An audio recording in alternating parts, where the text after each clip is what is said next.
Hello everyone, আজি আৰু এটা নতুন ভিডিঅ' হয়। আজি আমি ক্লাছ 10 HSLCৰ বাবে আটাইতকৈ মানে ৱেটিঙত থকা ভিডিঅ'টো সকলোৱে বহুত অপেক্ষা কৰি থকা ভিডিঅ'টো মই আজি আগবঢ়াইছোঁ। এইটো হ'ল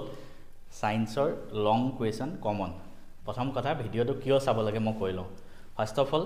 তোমালোকে যিখন কিতাপ পঢ়ি নিজে HSLC দিব গৈ আছা, সেই কিতাপখন পঢ়িয়ে মই আজিৰ পৰা 10 বছৰ আগতে 2015 চনতে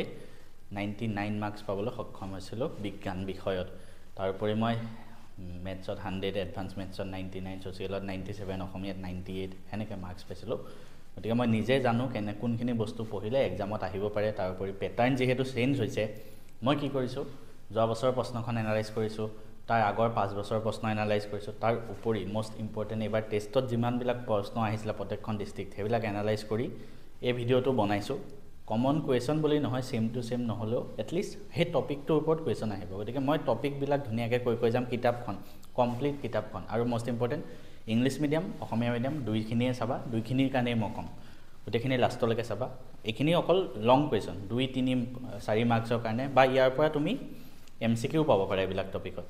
আৰু এটা কথা, MCQখিনি বেছিকৈ ভালকৈ তোমালোকে কি কৰিবা, মই যে প্লে'লিষ্টটো বনাইছোঁ 4টা পাৰ্টৰ, ফিজিক্স, কেমেষ্ট্ৰি, বায়'লজি আৰু এনভাইৰনমেণ্টেল ছায়েন্স টেষ্ট পেপাৰ আমি MCQ অলৰেডি গোটেই 4টা পাৰ্টত ছল্ভ কৰি দিছোঁ। চাই লোৱাগৈ, অকণমান টাইম যাব, খালি চাই লোৱা, পৰীক্ষাত আহিব তাৰ পৰা। কোনোবাই যদি এতিয়াও চোৱা নাই, মই ডেছক্ৰিপশ্যনত প্লে'লিষ্টটোৰ লিংক দি থ'ম, ছায়েন্স প্ৰি ফাইনেল বুলি, চাই লোৱা। আৰু আজি ভিডিঅ'টো লাষ্টলৈকে চোৱা, পৰীক্ষা দিয়াৰ পৰা কিন্তু আহিব চাবা মই। গতিকে এতিয়া আমি এটা এটাকৈ কুৱেশ্যনবিলাক আৰম্ভ কৰিছোঁ। আৰু ফাৰ্ষ্ট আমি চাম, ফাৰ্ষ্ট চেপ্টাৰটোৰ পৰা মানে আমি চাই যাম কোনটো পৰীক্ষাৰ কাৰণে ইম্পৰ্টেণ্ট হয়। তোমালোকে মোৰ লগে লগে চাই গৈ থাকা। মই যোনখিনিতে ইম্পৰ্টেণ্ট হয় চোৱা, ইংলিছ মিডিয়ামৰ ষ্টুডেণ্টসকলে কি কৰা, তোমালোকে নিজৰ টেক্সট বুকখন উলিয়াই লোৱা আৰু তোমালোকে মোৰ লগে লগে গৈ চিন দি গৈ থাকিবা, ঠিক আছে। মই যেনেকৈ ক'ম তোমালোকে সেনেকৈ চিন কৰি গৈ থাকিবা। 1 মিনিট, য়েছ, লেটছ গ'।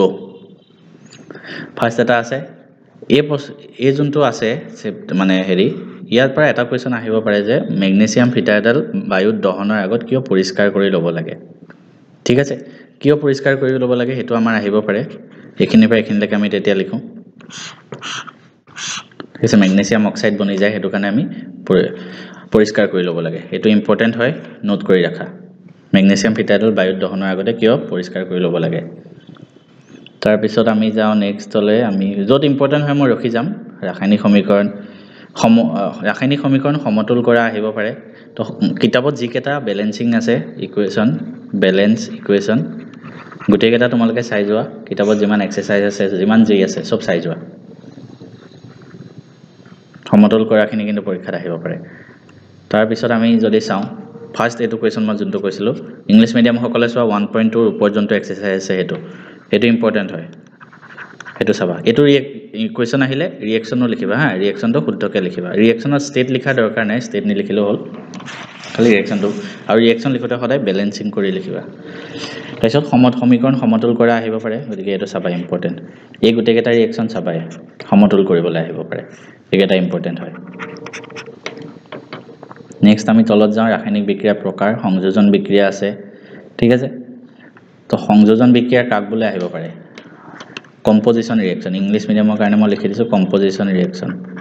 ইম্পৰ্টেণ্ট হয়, MCQ আহিব পাৰে ইয়াৰ ওপৰত। তো এইখিনি লিখিবা, সংযোজন বিক্ৰিয়া কাক বোলে, আৰু তেতিয়া এটা এক্সাম্পল এইটো দি দিবা, ঠিক আছে। নেক্সট আমি যাওঁ তলত, আৰু এটা কুৱেশ্যন আহিব পাৰে, সেইটো হ'ল তাপবৰ্জি। এটা কুৱেশ্যন আহিব পাৰে, এইটো ইংলিছ মিডিয়াম সকলেও লিখা, তাপবৰ্জি আৰু তাপগ্ৰাহী। তোমালোকে হয়তো পঢ়িছা। তাপবৰ্জি আৰু তাপগ্ৰাহী বিক্ৰিয়া কাক বোলে উইথ এক্সাম্পল আহিব পাৰে, ঠিক আছে। ইংৰাজী মাধ্যমৰ কাৰণে মই কৈছোঁ এক্সোথাৰ্মিক এণ্ড এণ্ডোথাৰ্মিক।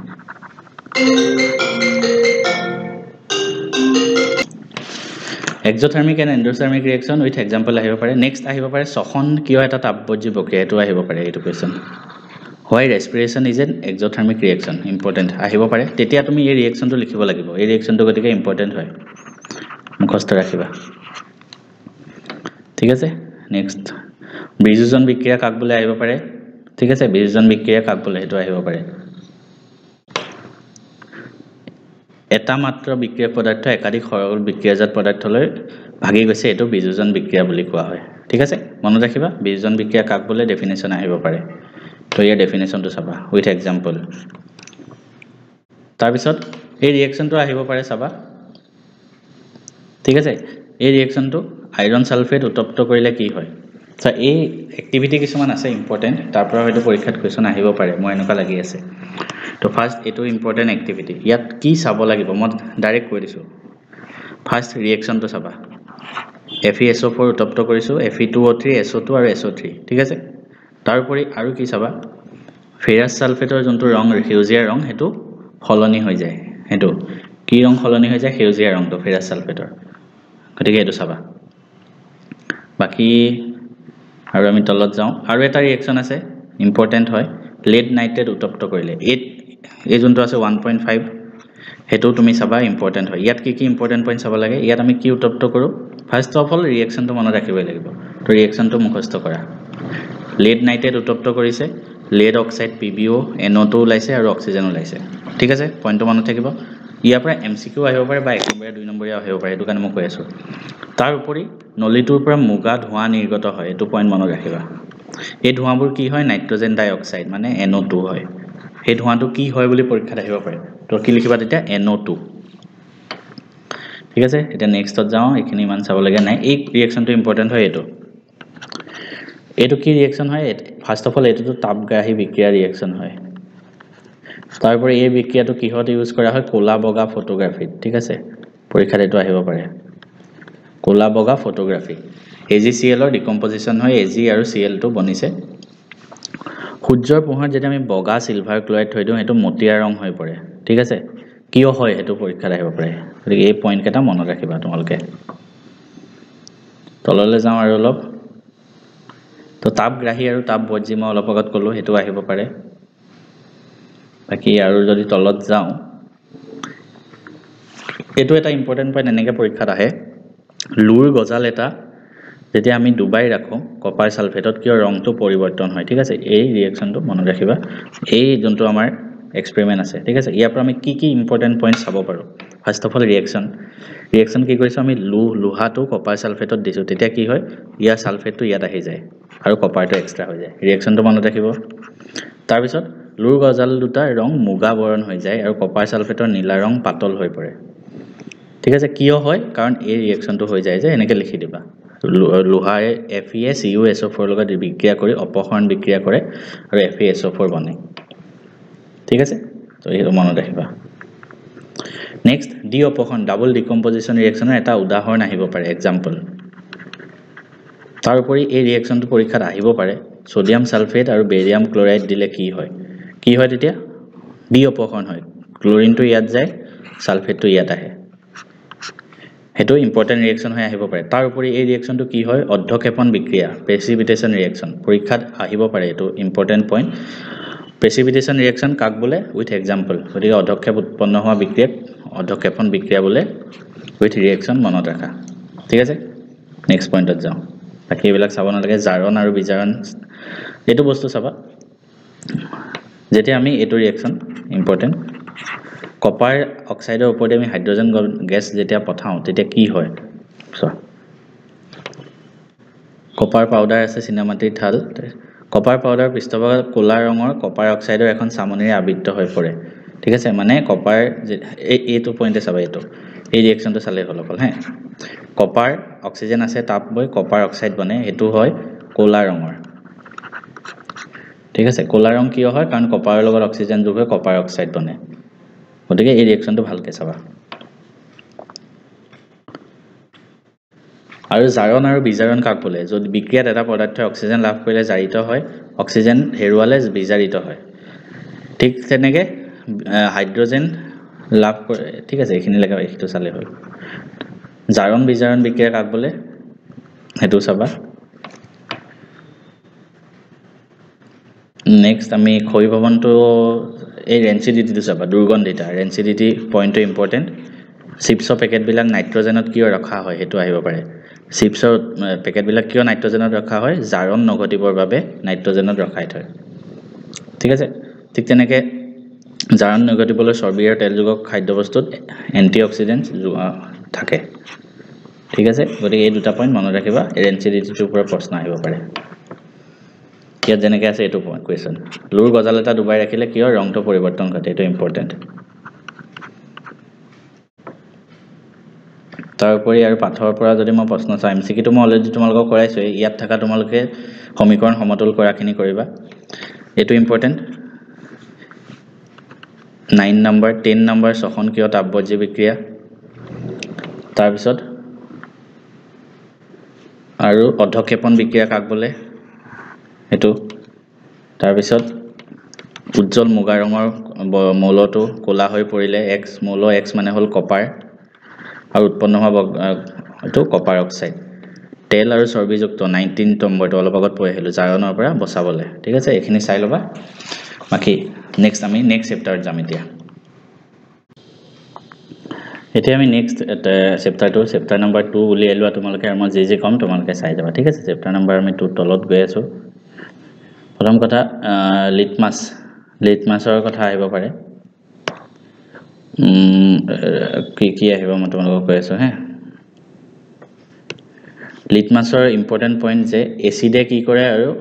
এচিডে নীলা লিটমাছ ৰঙা কৰে আৰু ক্ষাৰকে ৰঙা লিটমাছ নীলা কৰে এই পইণ্টটো মনত ৰাখিবা ইয়াৰ ওপৰত এমচিকিউ আহিব বাকি আমি এমচিকিউ কাৰণেটো অলৰেডি কৈছো মই দিছো তোমালোকক সেইখিনি চাবা তাৰ উপৰি মই যদি তলত যাও ঘ্ৰাণেন্দিক সূচক অলফেক্টৰী ইন্ডিকেটৰ্স কি হয় আহিব পাৰে যিবোৰ আমি শুঙি পেলাই চাও এটোৰ ওপৰত এক্সাম্পল আহিব পাৰে মনত ৰাখিবা ইম্পৰ্টেন্ট কি হ'ব অলফেক্টৰী ইন্ডিকেটৰ্স তোমালোকে নিজে জানা মই এমচিকিউটো মই কৰাইছো চাই লোৱা বাকি আমি যদি তলত যাও ইম্পৰ্টেন্ট কোৱেশ্চন চাবলে এচিড আৰু ক্ষাৰকৰ ৰিঅ্যাকশনটো প্ৰশমন বিক্ৰিয়া নিউট্ৰেলাইজেশন ৰিঅ্যাকশন কি হয় আহিব পাৰে এচিড আৰু ক্ষাৰকৰ বিক্ৰিয়া হলে লৱণ আৰু পানী উৎপন্ন হয় নিউট্ৰেলাইজেশন ৰিঅ্যাকশন মনত ৰাখিবা তাৰপিছত এটা এক্সাম্পল দি দিবা এটো NaOH আৰু HCl ৰ এটো ইম্পৰ্টেন্ট হয় চাবা নেক্সট আৰু যদি আমি তলত যাও এটো ইম্পৰ্টেন্ট কোৱেশ্চন নম্বৰ 3 টো এটা ধাতব যৌগ এটো গোটেই ৰিঅ্যাকশনটো চাবা ইংলিশ মিডিয়ামৰ সকলে চোৱা 2.2 ৰ ওপৰত যোনটো ৰিঅ্যাকশন আছে মানে কোৱেশ্চন আছে আৰু যদি মই তলত যাও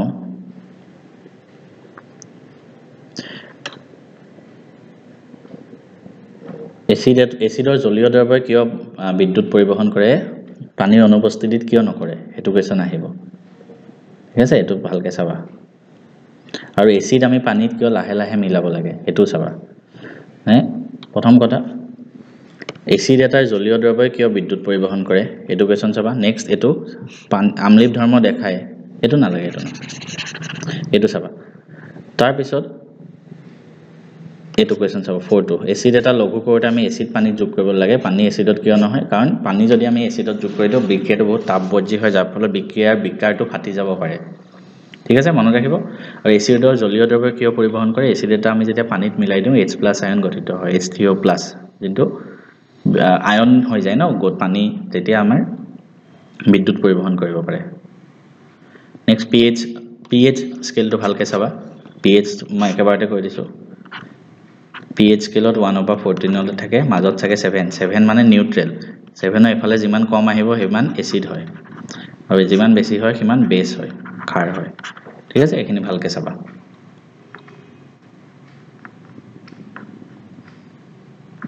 তাৰ পিছত আমি আৰু যদি তলত আহো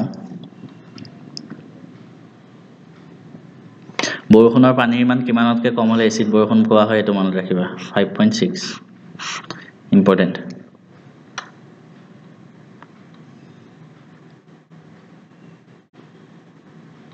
এটো এটা ইম্পৰ্টেন্ট পইণ্ট মুখৰ ভিতৰ pH ৰ মান কিমানতকে কম হলে দন্তক্ষৰৰ সূচনা হয় 5.5 তকে ইংলিশ মিডিয়াম কিনে কিতাপখন উলিয়ালা বাৰে বাৰে কৈ আছো ইংলিশ মিডিয়ামে কমেন্ট নিদিবা ইংলিশ মিডিয়ামৰ কাৰণে দিয়ক বুলি কিতাপৰ পৰা মই দি আছো কিতাপখন উলিয়াই লোৱা নেক্সট এই তালিকাখন মনত ৰাখিবা কোড কি এচিড থাকে ইয়াৰ ওপৰত এমচিকিউ আহিব আহিছে মই অলৰেডি কৰাইছো গতিকে গোটেই তালিকাখন ভিনেগাৰত এচিটিক এচিড কোনটোত কি এচিড থাকে সব মনত ৰাখা এই গোটেই আনটা মনত ৰাখিব লাগে আনটাই ৰাখা নেক্সট এইটো কুৱেশ্যন মনত ৰাখিবা এইটো আহিব পাৰে এনেকুৱা টাইপৰ ইয়াত pH মান বেলেগ দি দিব পাৰে যেনেকৈ ইয়াত চোৱা A আৰু B আছে A ৰ pH মান 6 B ৰ pH মান 8 তো A টো কি হ'ল এইটো হ'ব এচিড আৰু B টো হ'ব কি বেছ কাৰণ pH 7 তকৈ বেছি কোনটো দ্ৰৱত হাইড্ৰজেন আয়নৰ গাঢ়তা বেছি হাইড্ৰজেন আয়নৰ গাঢ়তা ক'ত বেছি থাকিব য'ত এচিড হয় তো 8 হাইড্ৰজেন আয়নৰ গাঢ়তা বেছি কোনটো আম্লিক কোনটো ক্ষাৰকীয় ক'লো A টো আম্লিক B টো ক্ষাৰকীয় হৈ গ'ল এটো চাবা ভালকে তাৰ পিছত আমি যদি আৰু তলত যাওঁ কেটামান ইম্পৰ্টেন্ট আমাৰ যোনকেটা প্ৰডাক্ট আছে সেইখিনি আমি চাব লাগিব কোনটো কোনটো হয় মই বাৰবাৰ তোমালোকক কৈ যাওঁ ব্লিচিং পাউডাৰটো চাবা ইম্পৰ্টেন্ট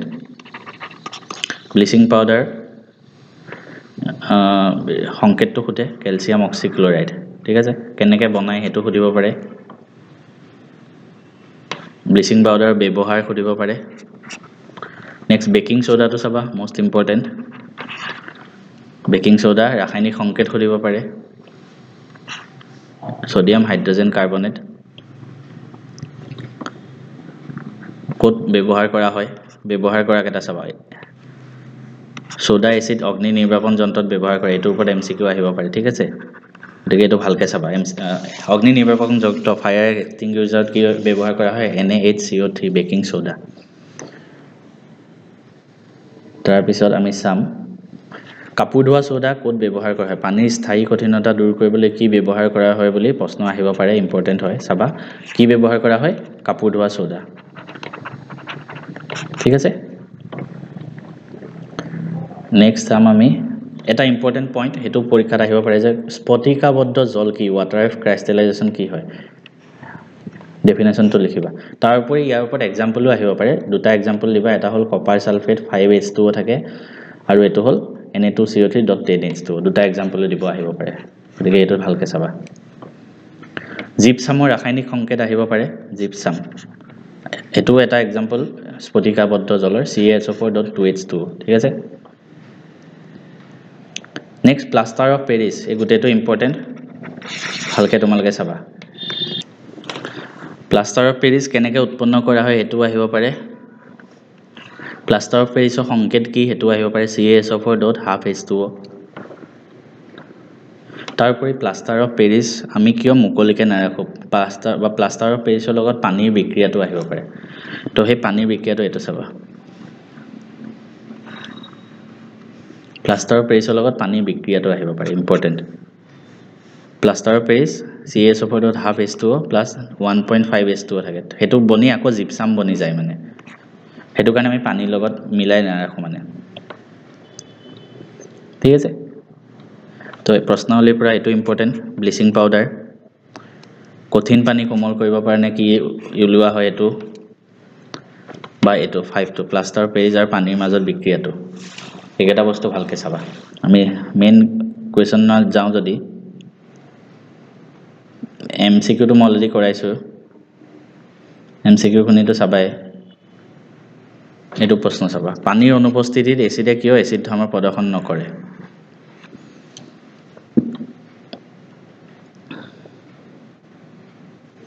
এটো প্ৰশ্ন চাবা 9 টো এবাৰ চাবা pH আছে গুটেকেটাৰে ঠিক আছে একো কোৱেশ্চন কৰিব লাগে জাস্ট চাবা বাকি আৰু এটো কোৱেশ্চন চাবা মই যে কৈছিলো প্লাষ্টাৰ অফ পেৰিছক কিয় জলীয় বাষ্প সোমাব নোৱাৰা পাত্ৰত থব লাগে ব্যাখ্যা কৰা আৰু প্ৰশমন বিক্ৰিয়া কি দুটা উদাহৰণ দিয়া মই লগত কৈ আহিছো ঠিক আছে এটো চাবা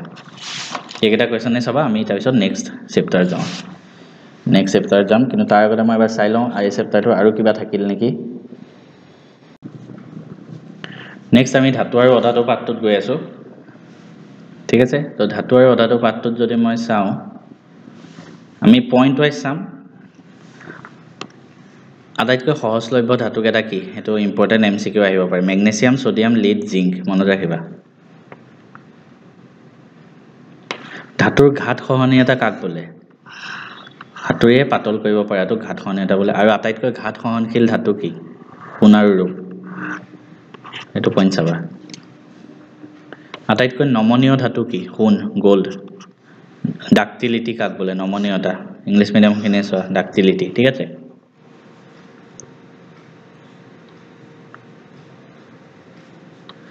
তাপৰ আটাইতকৈ সুপৰিবাহী ধাতু কি ৰূপ আৰু তাম মনত ৰাখিবা ইয়াৰ ওপৰত MCQ আহিব পাৰে অধাতুত যাওঁ জুলীয়া অধাতুটো কি হয় লিকুইড নন মেটেল ব্ৰোমিন মন ৰাখিবা কোনটো অধাতু ধাতব দুটি আছে আয়োডিন এটা পৰীক্ষাত আহিব পাৰে ঠিক আছে কোনটো অধাতুত ধাতব দুটি আছে ক্ষাৰ ধাতু কি হয় alkali metal lithium sodium potassium ইমান কোমল যে ইহঁতক কটাৰিয়ে কাটিব পাৰে এলকালি মেটেল মানে ফাৰ্স্ট গ্ৰুপত পিৰিয়ডিক টেবল উলিওৱা ফাৰ্স্ট গ্ৰুপত যিবিলাক আছে ন এইবিলাক এলকালি মেটেল হয় তো নেক্সট কোৱেশ্চন নেক্সট টপিকত যাওঁ এম্ফোথেৰিক অক্সাইড কি হয় ঠিক আছে উভধৰ্মী অক্সাইড কি হয় ডেফিনেশ্যন আহিব পাৰে এম্ফোথেৰিক মানে কি ইয়াত আছে ধাতব অক্সাইড যিবোৰ অম্ল আৰু ক্ষাৰ উভয়ৰ লগত বিক্ৰিয়া কৰি লৱণ আৰু পানী উৎপন্ন কৰে সেইবোৰক এম্ফোথেৰিক বা উভধৰ্মী অক্সাইড বোলে উদাহৰণ দিব আহিব পাৰে এলুমিনিয়াম তো উদাহৰণ দিলে ক'বও পাৰি যে উদাহৰণৰ লগত ৰিয়েকচন দুটাও লিখি দিয়া তো ৰিয়েকচন দুটা মনত ৰাখিব লাগিব এই দুইটা ৰিয়েকচন মুখস্থ কৰিবা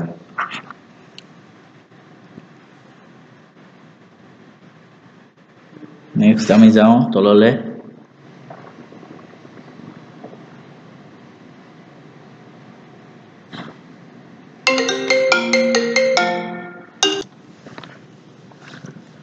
নেক্সট মনত ৰাখিবা lead copper সোণ একেটা ধাতুৱে পানীৰ লগত একেবাৰে বিক্ৰিয়া নকৰে এটো মনত ৰাখিবা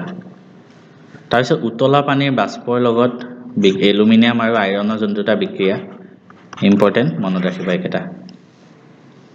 ঠিক আছে আৰু যদি আমি আৰু এটা ইম্পৰ্টেন্ট পইণ্ট এবা আহিছে যে ইংলিশ মিডিয়ামখিনি চোৱা আমি 3.2.3 ত গৈছো ৰিয়েকচন উইথ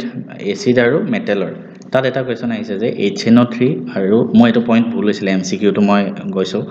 MCQ ত এটো বস্তু ভুল হৈছিল HNO3 আৰু ধাতু যদি ৰিয়েকচন হয় নাইট্ৰিক এসিডৰ লগত হাইড্ৰোজেন গেছ নোলায় কিয় নোলায় এটো আহিব why H2 gas is not evolved when nitric acid reacts with a metal এটো মনত ৰাখিবা নাইট্ৰিক এসিডৰ লগত ধাতু বিক্ৰিয়া ঘটিলে হাইড্ৰোজেন গেছ নোলায় কাৰণ নাইট্ৰিক এসিড এবিধ জাৰক পদাৰ্থ জাৰক মানে অক্সিজেন লয় ই উৎপন্ন হোৱা হাইড্ৰোজেন গেছক পানীলৈ জাৰিত কৰে আৰু নিতে নাইট্ৰজেনৰ যিকোনো এটা অক্সাইড লৈ বিজাৰিত হয় ঠিক আছে এটো মনত ৰাখিবা কিন্তু ইয়াৰ এক্সেপচনো আছে কিন্তু ম্যাগনেসিয়াম ম্যাঙ্গানিজ আৰু অতি লঘু HCl ৰ লগত বিক্ৰিয়া কৰি H2 গেছ উৎপন্ন কৰে কিন্তু মেইনলি এটো প্ৰশ্ন আহিব পাৰে নাইট্ৰিক এসিডে কিয় মানে আইডিন ওলাই হাইড্ৰোজেন গেছ তাৰ উপৰি অম্লৰাজ একুৱাৰাজ ইয়াৰ ইকুৱেশ হেৰিটো আহিব ৰেশিওটো HCl আৰু HNO3 ৰেশিও HNO3 1 থাকে আৰু HCl 3 থাকে তো 1:3 আমাক যদি খোদে HNO3 আৰু HCl ৰ ৰেশিও বা HCl আৰু HNO3 কদিলে উল্টা হৈ যায় MCQ ত মোক এটো বহুতে কৈছিল এটো ভুল কৈছে মই তেতিয়া মই পইণ্টটো দিছো সো আ কোৱেশ্চনটো ভালকে পঢ়িবা কিতাবত 3:1 বুলি আহিলে পৰীক্ষা 3:1 দি নাহিবা কি কোৱেশ্চনত কি হদিছে চাবা মই MCQ যোনটো কৰাইছো তাত সোৱা কোৱেশ্চনত কি হৈছিল HNO3 আৰু HCl ৰ ৰেশিও হদিছিল এটো কাৰণে 1:3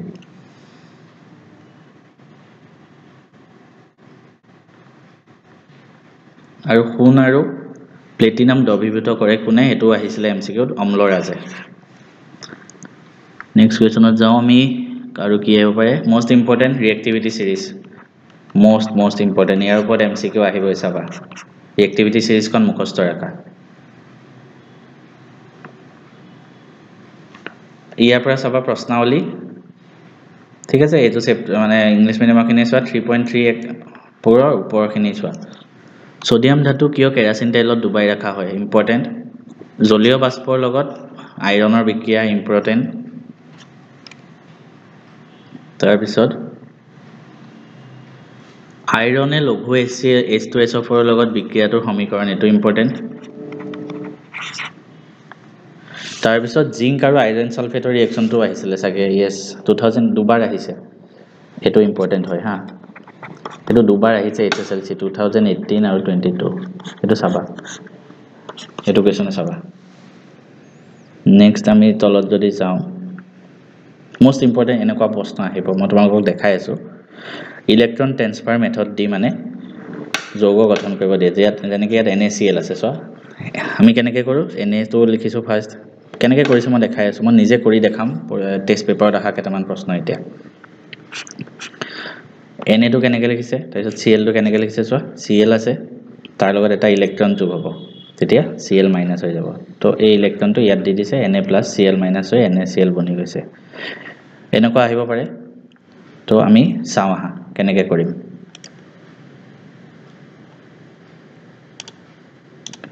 ঠিক আছে আমি এটা চাম কেনেকৈ কৰিম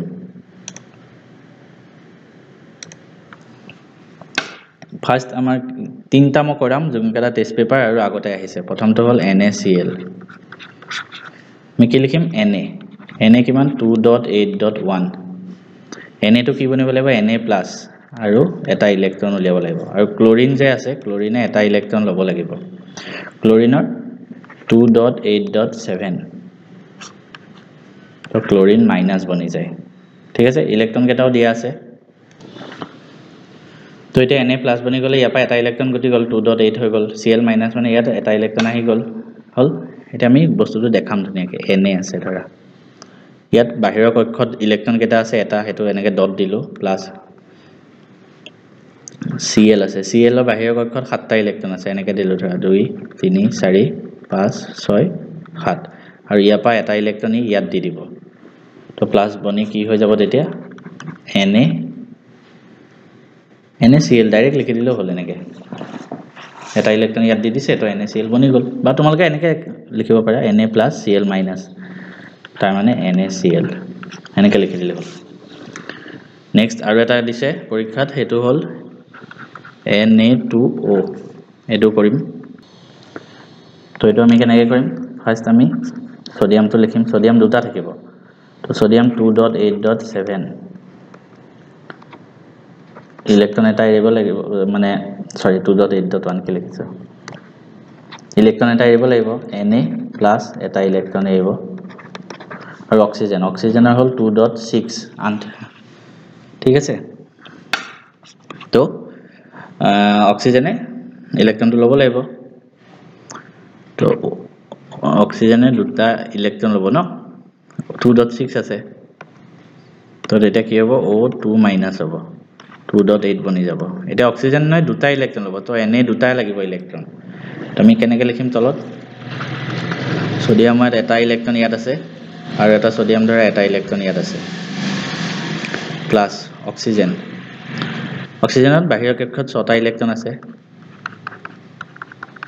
এটা ইলেক্ট্ৰন ইয়াৰ পৰা দিব এটা ইলেক্ট্ৰন ইয়াৰ পৰা দিব কি হ'ব তেতিয়া Na2O এনেকৈ লিখি দিলে হ'ল Na2O ঠিক আছে নেক্সট আৰু এটা দিছে MgO হেতু তোমালোকে নিজে কৰিবা এনেকুৱাকে তাৰ পিছত মই যদি চাওঁ আয়নীয় যৌগৰ ধৰ্মকেইটা চাবা কি চাব লাগে মই কৈ আছো চোৱা আয়নীয় যৌগৰ গলনাঙ্ক আৰু উতলাঙ্ক কিয় বেছি এটো আহিব পাৰে কি এটো গলনাঙ্ক আৰু উতলাঙ্ক কিয় বেছি এটো লিখিবা আয়নীয় যৌগবিলাক জ্বলিত অৱস্থাত মানে কি হয় বিদ্যুৎ পৰিবহন কৰে কিয় কৰে এটো আহিব লেখেটো মনত ৰাখিবা কোৱেশ্চনো আছে আয়নীয় যৌগৰ গলনাঙ্ক কিয় বেছি এটো ইম্পৰ্টেন্ট এডুকেশন চাবা ইলেক্ট্ৰন স্থানান্তৰৰ জৰিয়তে এটো জিন তোমাক কলো Na2O MgO তাৰ লগতে NaCl একেটা চাবা আৰু আয়নীয় যৌগৰ জলীয় দ্ৰব্যই কিয় বিদ্যুৎ পৰিবহন কৰে ধাতু এক্সট্ৰেকশন আছে তাত আমি কি চাম জানানে কি চাব লাগে মই তোমালোকক কৈ আছো মাৰ্কুৰী এটা আকৰ কি হয় চিনাবাৰ হেতু চাবা তাপ জাৰণ আৰু হেতু কি আছিল ক্যালচিনেশন আৰু তাপ জাৰণ আৰু roasting and calcination এই দুটাৰ ডিফাৰেন্স আহিব পাৰে एग्जांपल আহিব পাৰে কি আহিব পাৰে জানানে roasting and দগ্ধীকৰণ এই দুটাৰ হয় দিব সংজ্ঞা লিখা ডেফিনেশন হয় एग्जांपल লিখা বা ইহত দুটাৰ মাজত ডিফাৰেন্স লিখা তো গুটেকেটা ভালৰে চাবা एग्जांपलও আছে মনত ৰাখিবা মুখস্থ ৰাখা সংজ্ঞা লিখিব আহিব পাৰে বা ডিফাৰেন্স লিখিব আহিব পাৰে গতিকে এই পইণ্টটো ভালকে চাবা একেটা তাপ জাৰণ আৰু দগ্ধীকৰণ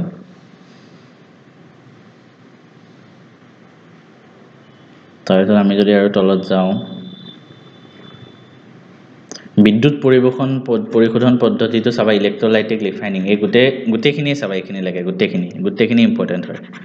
ঠিক আছে ইম্পৰ্টেণ্ট ইলেক্ট্ৰোলাইটিক ৰিফাইনিং টপিকটো ইম্পৰ্টেণ্ট ইয়াৰ পৰা কোৱেশ্চন আহিব পাৰে প্ৰকৃতিত মুক্ত অৱস্থাত পোৱা ধাতু এইটো ইম্পৰ্টেণ্ট হয় ক্ষয় ভৱন আছে চাব পাৰা মই ইম্পৰ্টেণ্ট পোৱা নাই ঠিক আছে এটা আমি কোৱেশ্চন যদি চাওঁ এমসিকিউ খিনিটো চাবাই এম্ফোথেৰিক অক্সাইড মই ক'লো ন সেইটো চাব লাগিব উপধৰ্মী অক্সাইড ইয়াৰ পৰা চাবা সোডিয়াম আৰু এই ধাতুকেইটা কিয় তেলত ডুবাই ৰখা হয় ৰন্ধনত এলুমিনিয়াম কিয় ব্যৱহাৰ কৰা হয় এই দুটা পইণ্ট চাবা ইম্পৰ্টেণ্ট এটা আমি দেৰি নকৰি কোড যাম নেক্সট চেপ্টাৰ কাৰ্বন আৰু তাৰ যৌগবোৰত যাওঁ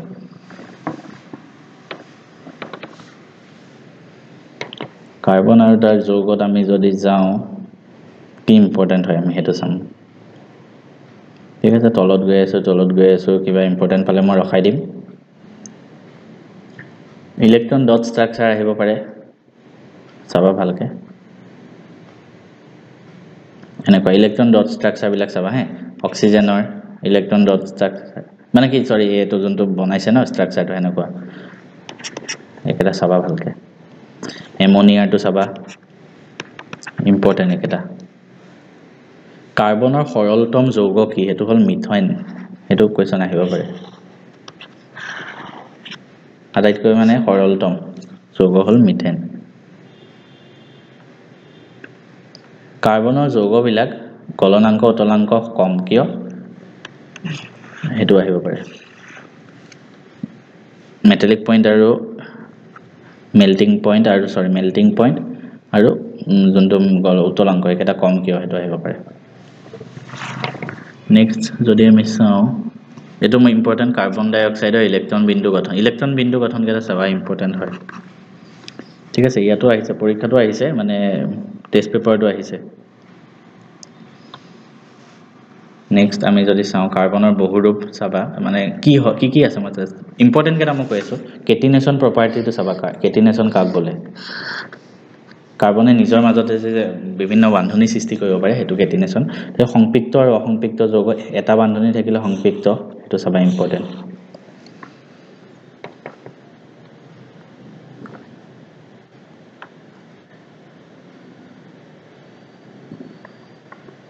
ঠিক আছে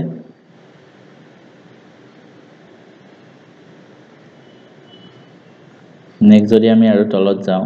সংপৃক্ত অংশটো এখিনিটো মই কাৰ্বন চেপ্টাৰটো ডিটেইলছত তোমালোকক পঢ়োৱা আছে ভালদৰে একবাৰ চাবা হেখিনি পৰীক্ষাত যদি ভালকে স্কোৰ কৰিব মন আছে মই যিখিনি পঢ়াইছো কাৰণ এখিনি মুখস্থ কৰি লাভ নাই ইয়াত নামাকৰণ হওক গঠন আকিব হলে নিজে জানিব লাগিব তো হেখিনি কাৰণে নিজে চাব লাগিব আগতে বেনজিনটো ইম্পৰ্টেণ্ট হা বেনজিনৰ গঠন আহিব পাৰে বা বেনজিনৰ তো সংকেত প্লাস বেনজিনৰ গঠনটো চাই লবা পৰীক্ষাত কিন্তু আহিব পাৰে ঠিক আছে বাকি এখিনি কাৰ্যকৰী মূলকখিনি মনত ৰাখিবা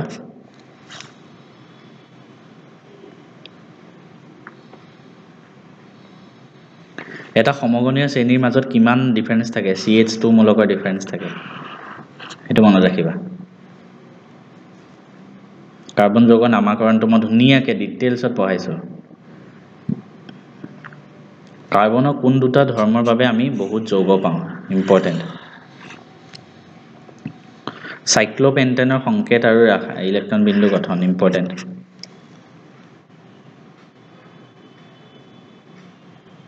বাকি এখিনিটো চাবাই কিতাপত থাকা যদি আৰু তলত আহো জাৰণ বিক্ৰিয়া এই ৰিঅ্যাকশনটো ইম্পৰ্টেন্ট হয় এটা চাবা ইয়াত কি আমি কৰিছো জাৰণ বিক্ৰিয়া যে এটো কি হয় ইথানলৰ পৰা ইথানয়িক এসিড বনোৱা ৰিঅ্যাকশনটো কিয় এটা জাৰণ বিক্ৰিয়া হয় পৰীক্ষাত হেনেকে আহিব পাৰে বা ৰিঅ্যাকশনটোৰ ওপৰত যি কোনো প্ৰশ্ন আহিব পাৰে আমি কি ইয়াত এড কৰিছো এটো মনত ৰাখিবা ক্ষাৰকীয় KMnO4 পটাছিয়াম পাৰমাংগানেট বা K2Cr2O7 পটাছিয়াম ডাইক্ৰোমেট তো এই দুটা ভালকে চাবা এই ৰিঅ্যাকশনটো ইম্পৰ্টেন্ট হয় হে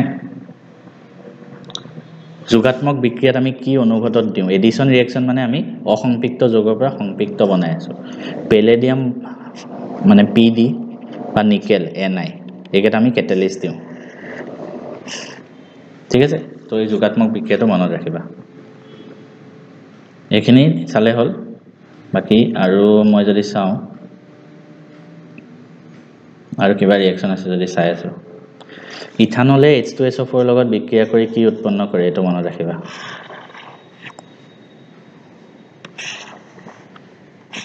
ইথিন উৎপন্ন হয় এই ৰিঅ্যাকশনটো ইম্পৰ্টেন্ট হয় পৰীক্ষাত আহিব পাৰে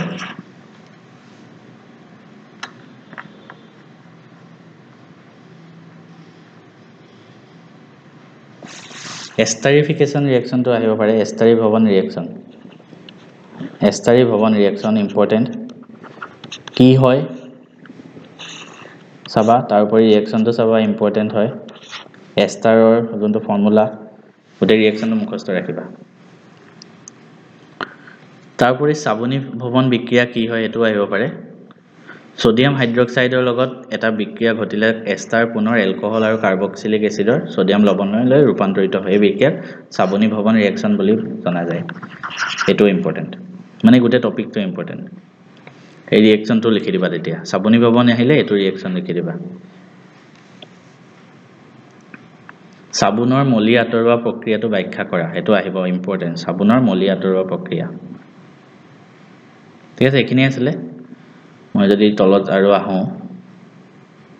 সমগণীয় শ্ৰেণী কাক বোলে 6 নম্বৰ কোৱেশ্চন তাৰ পিছতে আৰু যদি আহো কোনবিলাকে যোগাত্মক বিক্ৰিয়া দেখুৱায় হেতু চাবা যোগাত্মক বিক্ৰিয়া কোনে দেখুৱায় অসংপৃক্ত হ'ব লাগিব মানে ডাবল বন্ড বা ট্ৰিপল বন্ড হ'ব লাগিব মানে এলকিন বা এলকাইন হ'ব লাগিব যোগাত্মক বিক্ৰিয়াত আমি কি ইউজ কৰো পেলাডিয়াম অৰ নিকেল সাবুনৰ মলি আতৰোৱা প্ৰক্ৰিয়াটো ব্যাখ্যা কৰা একেটা ইম্পৰ্টেন্ট হয় ভালকে চাবা তাৰ উপৰি মই কেটামান গঠন যিকেটা পৰীক্ষাত আহিছে ঠিক আছে মই হেকেটা তোমালোকক একবাৰ কৰাই দিও যিকেটা পৰীক্ষাত আহিছে প্ৰথম তোমালোকৰ মানে কি পৰীক্ষাত আহিছে মই কৰাই দি আছো মানে যিকেটা আমাৰ হেৰিয়াত আহিছে টেষ্ট পেপাৰত এটাটো হল বিউটানেল মই কৈ দিছো তোমালোকে গঠন কেটা লিখি যাবা প্ৰপানয়িক এসিড প্ৰেক্টিস কৰিবা নিজে প্ৰেক্টিস কৰিবলৈ কানে দিছো টেষ্ট পেপাৰত আহা হেক্সানল বিউটানন প্ৰপানন এইবিলাক গঠন লিখিব আহিছে বেনজিন হেক্সানেল ইথানয়িক এসিড বিউটানয়িক এসিড ঠিক আছে একেটা প্ৰেক্টিস কৰিবা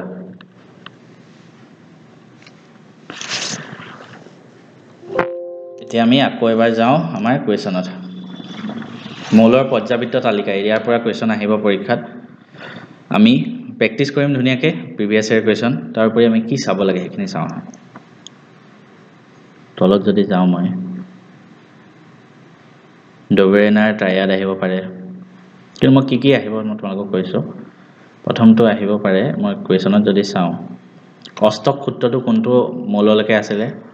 ক্যালসিয়াম পৰ্যন্তলৈকে আছিল ইম্পৰ্টেন্ট নিউলনৰ অষ্টক সূত্ৰটোৰ সীমাবদ্ধতা কি ইম্পৰ্টেন্ট হয় চাবা মেন্ডেলিভৰ পৰ্যাবৃত্ত তালিকা আহিলে এইবিলাক কিন্তু আমি ডাইৰেক্ট কোৱেশ্চনত যাম কি আহিব পাৰে এটো ইম্পৰ্টেন্ট মেন্ডেলিভৰ শ্ৰেণী বিভাজনৰ সীমাবদ্ধতা কি limitation of Mendeleev classification important চাবা মেন্ডেলিভে তেওঁৰ পৰ্যাবৃত্ত তালিকাখন যুগুতাওঁতে মানি চলা নীতি নিয়মবোৰ কি আছিল এটো ইম্পৰ্টেন্ট হয় তাৰ উপৰি ফটো সম্ভ্ৰান্ত গেছবোৰক কিয় সুকিয়া বৰ্গত স্থান দিয়া হৈছিল এটো ইম্পৰ্টেন্ট এই দুইটাই চাবা আধুনিক পৰ্যাবৃত্ত তালিকা আহিলে তাৰ পিছত আধুনিক পৰ্যাবৃত্ত তালিকাত কেটা বৰ্গ কেটা পিৰিয়ড আছে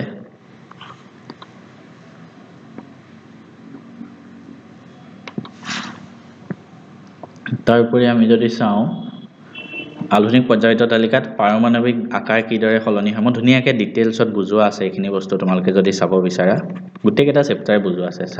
ডেসক্ৰিপচন গৈ চালে হয় ধাতব ধৰ্মটো কিদৰে বৃদ্ধি পায় হেতু চাবা পৰ্যাবৃত্ত তালিকাত বিদ্যুৎ ঋণাত্মক মানে ইলেক্ট্ৰোনেগেটিভিটি কিদৰে বৃদ্ধি পায় সেইটো চাবা এটা ইম্পৰ্টেণ্ট প্ৰশ্নাৱলীত যদি মই চাওঁ এইটো ইম্পৰ্টেণ্ট হয় আধুনিক পৰ্যায়িত তালিকাই মেণ্ডেলিভৰ পৰ্যায়িত তালিকাৰ আসোঁৱাহ কিদৰে দূৰ কৰিছিলে বাকি আৰু যদি মই তলত যাওঁ এইটো কুৱেশ্যন ইম্পৰ্টেণ্ট 6 নম্বৰ কুৱেশ্যনটো ইম্পৰ্টেণ্ট চাবা পৰীক্ষাত এনেকুৱা ধৰণৰ প্ৰশ্ন আহিব পাৰে তাৰপৰে 5 নম্বৰ প্ৰশ্নটো কৰিবা ইম্পৰ্টেন্ট হয় 6 নম্বৰটো কৰিবা ঠিক আছে এখিনি কৰিলে হল পৰ্যায়িত তালিকাৰ কাৰণে আমি নেক্সট বায়োলজি পাৰ্টৰ পৰা আৰম্ভ কৰিম এতিয়া আমি বায়োলজি পাৰ্টৰ এমসিকিউ বিলাক ডিসকাস কৰিম বায়োলজিৰ পৰা আমি আৰম্ভ কৰিম এতিয়া প্ৰথম কথা বায়োলজি মই ইংলিশ মিডিয়াম অসমীয়া মিডিয়াম দুইটাৰ কাৰণে লিখি যাম মই লিখি লৈছো মানে কিতাপখনৰ পৰা দি থাকিলে বহুত টাইম যায় ফাৰ্স্টটো চাবা ইম্পৰ্টেন্ট হল মই ষ্টাৰ মাৰ্ক কৰি যাওঁ এক্সন আৰু ডেনড্ৰাইটৰ পাৰ্থক্য কি আহিব পাৰে এক্সন এণ্ড ডেনড্ৰাইট এই দুটাৰ কি ডিফাৰেন্স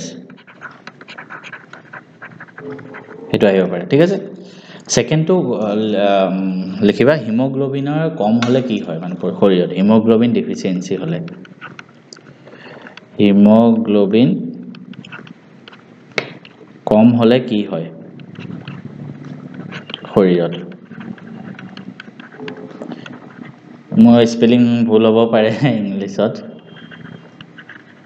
হিমোগ্লোবিন ডেফিচিয়েন্ট হলে কি হয় নেক্সট হল জীৱাশ্মৰ পৰা আমি কিদৰে মানে বিবৰ্তন সম্পৰ্কে অধ্যয়ন কৰিব পাৰো হেতু আহিব পাৰে জীৱাশ্মৰ পৰা আমি কিদৰে বিবৰ্তন সম্পৰ্কে অধ্যয়ন কৰিব পাৰো ফসিল ঠিক আছে নেক্সট ডিএনএ প্ৰতিলিপিকৰণৰ আৱশ্যকতা কি ডিএনএ প্ৰতিলিপিকৰণৰ ইংলিশত লিখি দিম চিন্তা নকৰিবা আৱশ্যকতা কি ঠিক আছে মই ইংলিশত লিখি আছে এক মিনিট ইংলিশত হলে এটো হ'ব importance of DNA copying importance of DNA copying কিয় কৰা হয় তো মনত ৰাখিবা আমাৰ পাকস্থলীত এসিডৰ ভূমিকা কি লিভাৰত এসিডৰ ভূমিকা পাকস্থলীত এটো ইমান ইম্পৰ্টেন্ট নহয় এটো চাবা ইমান ইম্পৰ্টেন্ট নহয় হলো চাবা গছত উদ্ভিদত পানী আৰু খনিজ লৱণ কিদৰে পৰিবহন হয় পানী আৰু খনিজ লৱণৰ পৰিবহন water and mineral transportation in plants ঠিক আছে এটা চাবা নেক্সট স্লাইডত আগবাঢ়ো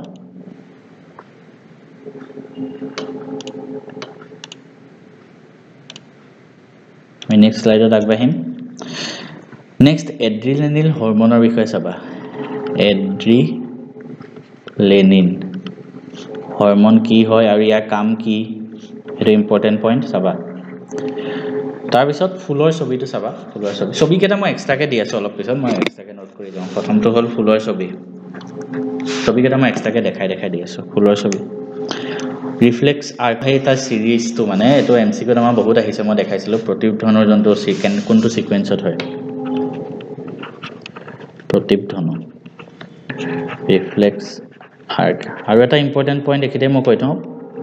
প্ৰতিক্ৰিয়া আৰু ঐচ্ছিক ক্ৰিয়াৰ পাৰ্থক্য প্ৰতিক্ৰিয়া মানে তো ৰিফ্লেক্স একচন আৰু ঐচ্ছিক ক্ৰিয়াটো মানে কি নিজে কৰা জন্তু হয় ইংলিশত চাই লবা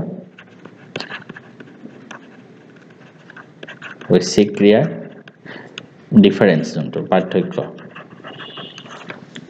ঠিক আছে উদ্ভিদ দেহৰ প্লেন্ট হৰমন কেটা চাবা উদ্ভিদৰ হৰমন কেটা আৰু তাৰ কাম কি প্লেন্ট হৰমন কেটা ইম্পৰ্টেন্ট হয় গুটে কেটা চাবা তাৰ কাম কেটা লগতে চাবা ফাৰ্স্টটো হল অক্সিন নেক্সটটো হল জিবাৰেলিন থাৰ্ডটো হল সাইটোকাইনিন ফোৰ্থটো হল এপসাইচিক এসিড এই গুটে কেটাৰে কাম কেটা চাবা ইয়াৰ পৰা আহিব এপসাইচিক এসিড এপসাইচিক এচিডৰ কাৰণে গছৰ পাত কৰে, কোষ বিভাজনত কোনে সহায় কৰে, অক্সিনৰ কাম কি, এই গোটেইখিনি চাবা। প্লেন্ট হৰমনৰ কাম কেইটা চাবা, এই টপিকটোৱে ভালকৈ চাবা। আমি আৰু নেক্সট স্লাইডত যদি মই কওঁ তোমালোকক আৰু সবাদ শ্বসন আৰু অবাদ শ্বসনৰ পাৰ্থক্য উইথ এক্সাম্পলছ। সবাদ অবাদ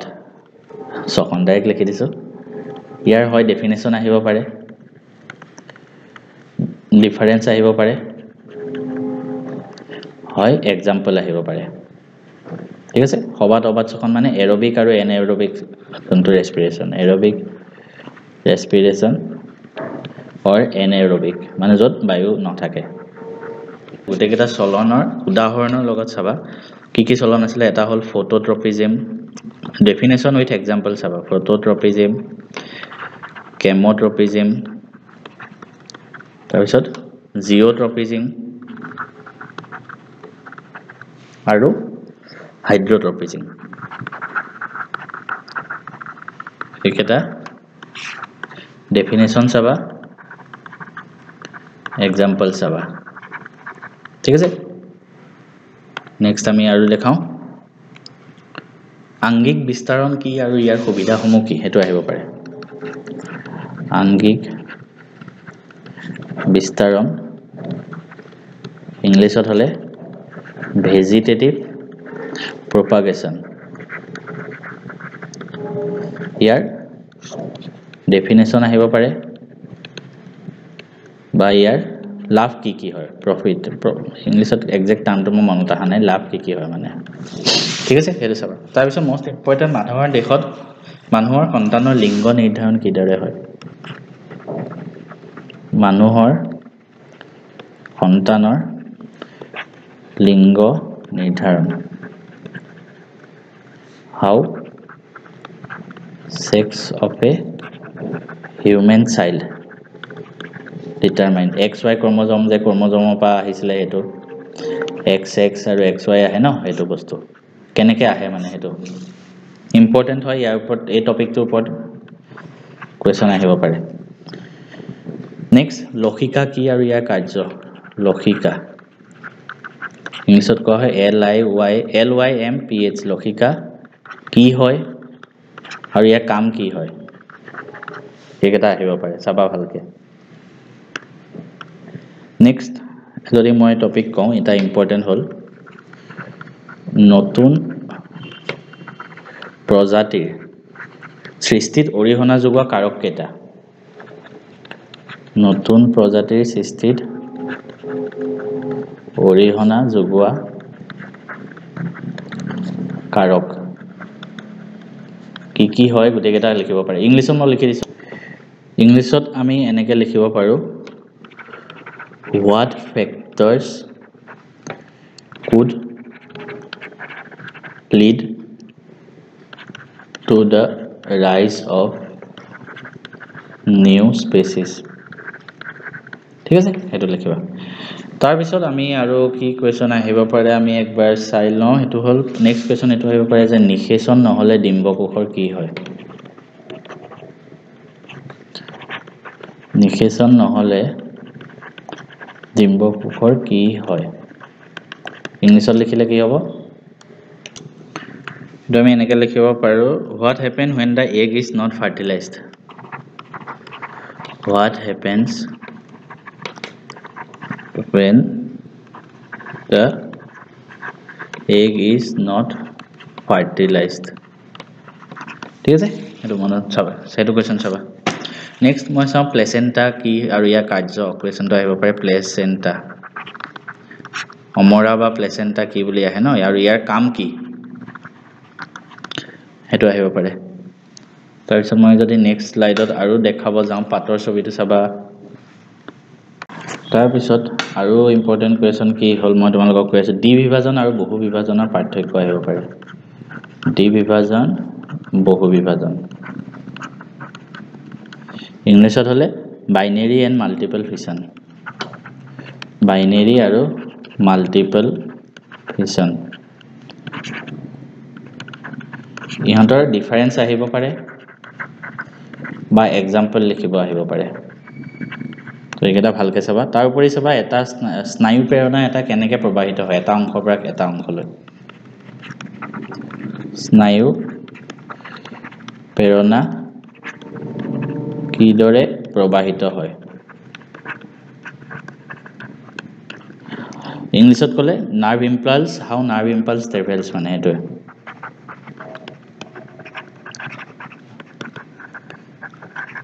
ঠিক আছে নেক্সট কুৱেশ্যনত যাওঁ নেক্সট এটা ইম্পৰ্টেণ্ট কুৱেশ্যন আৰ্জিত আৰু বংশানুক্ৰমিক চৰিত্ৰসমূহ কি বুলি আহিব পাৰে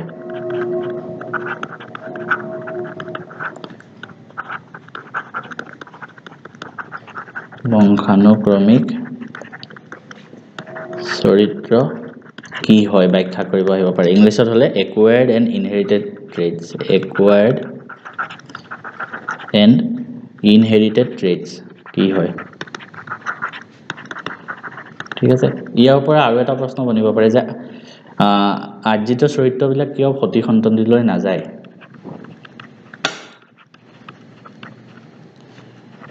কিয় সন্তানলৈ নাযায় ঠিক আছে why acquired traits does not মই ইংলিছত লিখি দিছো নিজে বনাই flow to child এটো একেটা চাবা ভালকে ঠিক আছে আমি নেক্সট কুৱেশ্যনত যাম এতিয়া নেক্সট কুৱেশ্যন হল আমাৰ শৰীৰত আয়োডিনৰ গুৰুত্ব কি আয়োডিনৰ গুৰুত্ব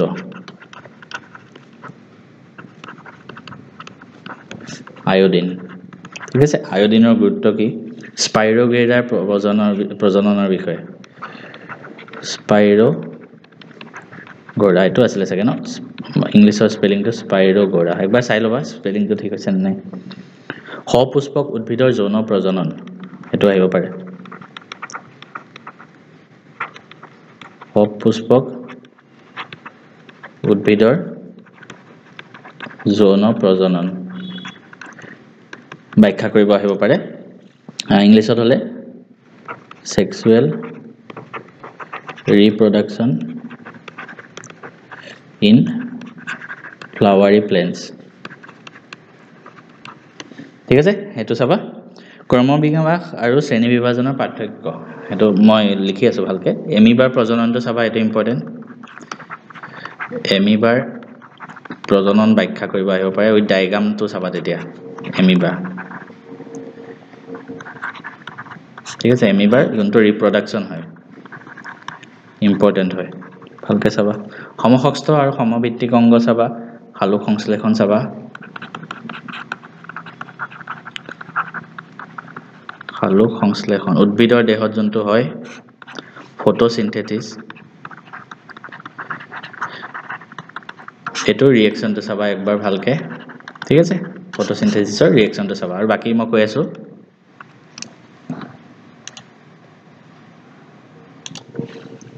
নেক্সট এটো কোৱেশ্চন চাবা যে পেশী কোষে কিদৰে আকৃতি চেঞ্জ কৰে পেশী কোষে কিদৰে আকৃতি হলনি কৰে ইংলিছত হলে how does muscle cells change their shape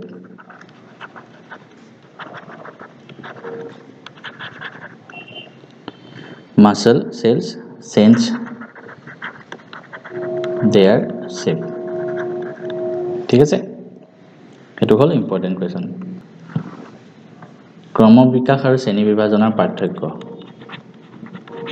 ক্ৰমবিকাশ শ্ৰেণী বিভাজন ইংলিছত হলে কি হ'ব ক্ৰমবিকাশ শ্ৰেণী বিভাজন ইভলিউশন এন্ড ক্লাসিফিকেশন পাৰ্থক্য কি এটো আহিব পাৰে সমহস্ত আৰু সমভিত্তিক অংগ চাবা মানে সমসংস্থ আৰু সমভিত্তিক অংগ মই কৈ আছো কি চাব লাগে সমসংস্থ সমভিত্তিক ইংলিছত হলে homologous and analogous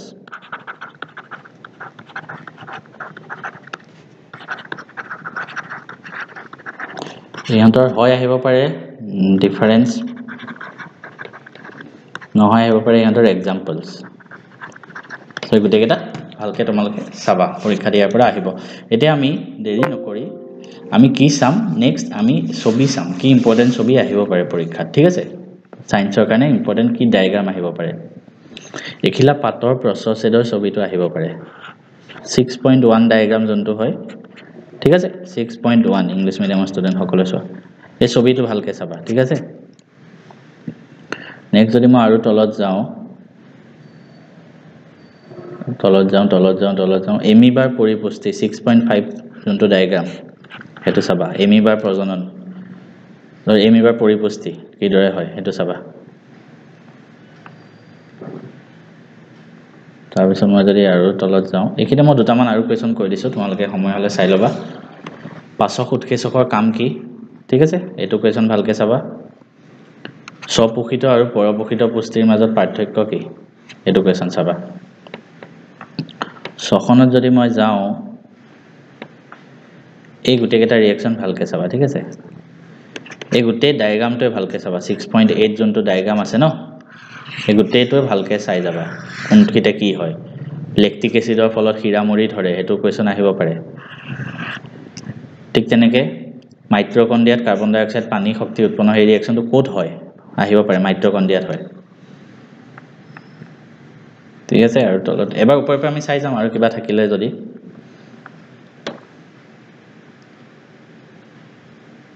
আৰু যদি মই তলত যাওঁ, মানুহৰ হাৰ্টৰ ছবিটো আহে, হৃদযন্ত্ৰৰ আভ্যন্তৰীণ গঠন, এই ছবিটো আহিব পাৰে, এইটো ইম্পৰ্টেণ্ট হয়। হাৰ্টৰ ছবিটো চাবা, ঠিক আছে, এইটো আহিব পাৰে 6.10। আৰু তলত যাওঁ, মই তলত গৈ আছোঁ। উদ্ভিদ দেহত মই অলপ আগত কৈ আহিলোঁ ন এইটো, সেইখিনি। তাৰপিছত নেফ্ৰনৰ ছবিটো এবাৰ চাবা ওপৰে ওপৰে, নেফ্ৰন 6.14, এই ডায়েগ্ৰামটো একবাৰ ভালকৈ চাই ল'বা। নেফ্ৰন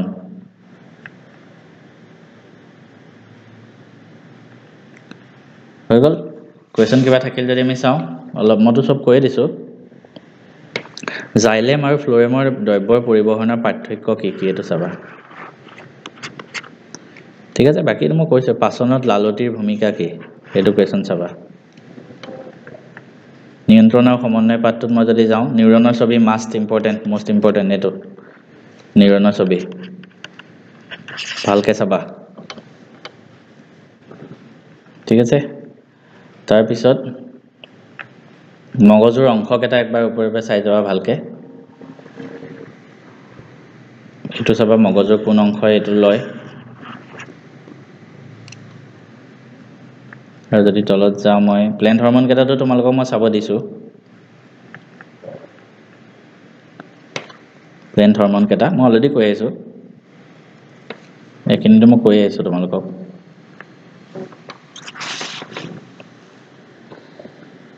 এইটো কুৱেশ্যন চাবা, কিছুমান ডায়েবেটিছৰ ৰোগীক কিয় ইনচুলিনৰ বেজি দিয়া হয়, এইটো চাবা। ঐচ্ছিক ক্ৰিয়া আৰু প্ৰতিক্ৰিয়াৰ মাজৰ পাৰ্থক্য মই কৈ আহিছিলোঁ ন অলপ আগত।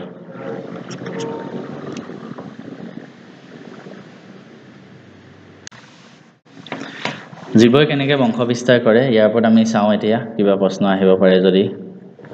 বা কিবা আমাৰ থাকে। এমিবাৰ দ্বিবিভাজন, এই ডায়েগ্ৰামটো ভালকৈ চাবা। এমিবাৰ কোষৰ দ্বিবিভাজন, এমিবাৰ প্ৰজননৰ বিষয়ে আহিলে এই ডায়েগ্ৰামটো আঁকিব লাগিব।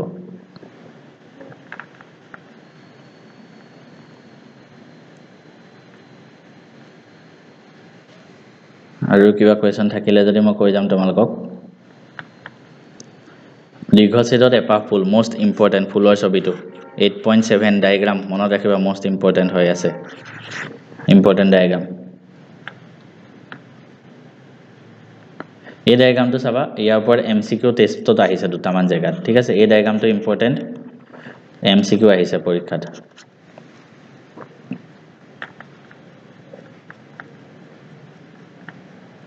যদি মই আৰু তলত যাওঁ, কিবা কুৱেশ্যন আৰু আহিব পাৰে যদি মই চাই আছোঁ। যৌন প্ৰজননৰ সুবিধা কি কি অযৌন প্ৰজননৰ তুলনাত এটো ইম্পৰ্টেন্ট চাবা বিভিন্ন প্ৰকাৰৰ গৰ্ভনিৰোধ পদ্ধতিসমূহৰ বিষয়ে ভালকৈ চাবা ঠিক আছে নেক্সট বংশগতি আৰু ক্ৰমবিকাশ পাঠটোত কিবা আহিব পাৰা কোৱেশ্চন আছে যদি মই তোমালোকক কৈ আছো এটো মানুহৰ সন্তানৰ লিংগ নিৰ্ধাৰণ মতে কলো এইটো চাবা ইম্পৰ্টেন্ট কিদৰ লিংগ নিৰ্ধাৰণ হয় এটো কোৱেশ্চন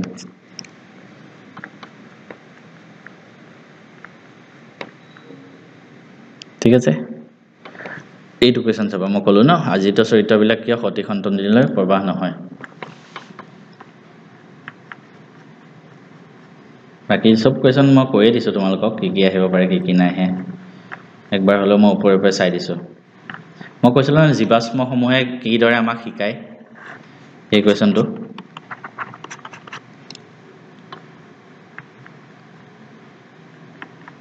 ঠিক আছে এখিনি চাবা এটো ইম্পৰ্টেন্ট এমসিকিউ মেন্ডেলিভৰ এই মেন্ডেলৰ এই হেৰিকেটা চাবা মানে যোনটো পৰীক্ষা কৰিছিলে সমসংস্থ আৰু সমভিত্তিক অংগ মকলো অলপ আগত এটো আহিব পাৰে ঠিক আছে এখিনি আছিল আমি এতিয়া ফিজিক্স পাৰ্টলৈ আগবাঢ়ো নেক্সট আমি এতিয়া ফিজিক্সৰ কোৱেশ্চন বিলাক চাম এটা এটাকে ফাৰ্স্ট তোমালোকে নিজৰ নোট কৰি যাবা প্ৰথম কোৱেশ্চনটো লিখিবা যে মহাকাশচাৰী আকাশৰ ৰং ক'লা কিয় দেখে নীলাৰ পৰিৱৰ্তে ক'লা কিয় দেখে মহাকাশচাৰীয়ে আকাশৰ ৰং ক'লা কিয় দেখে ঠিক আছে why does an astronaut sees the sky black ঠিক আছে সেকেন্ড কোৱেশ্চনটো আকাশৰ ৰং মুকলি আকাশৰ ৰং নীলা কিয় হেতু আহিব পাৰে মুকলি আকাশৰ ৰং নীলা কিয় নীলা কিয় এইকেইটা প্ৰশ্ন মানে important why the sky is blue next question এটো আহিব যে সূৰ্যাস্ত আৰু সূৰ্যোদয়ৰ সময়ত বেলিটো কিয় ৰঙচুৱা হয় সূৰ্যাস্ত আৰু সূৰ্যোদয়ৰ সময়ত বেলিটো ৰঙচুৱা কিয় ঠিক আছে সানসেট আৰু সানৰাইজত মানে সানটো কিয় ৰেড হয় এটো খুদিছে ঠিক আছে আমি কিতাবৰ পৰা দেখাই দিম ভালকে কিতাবৰ পৰা কোৱেশ্চন বিলাক মই দেখাই আছো ৰখা ইয়াৰ পৰা দেখুৱাতকে 1 মিনিট প্ৰথম পোহৰ পাঠটো পাই যদি মই চাও তোমালোকে কি চাবা তোমালোকে নিজে নোট কৰি যাবা হে ভালকে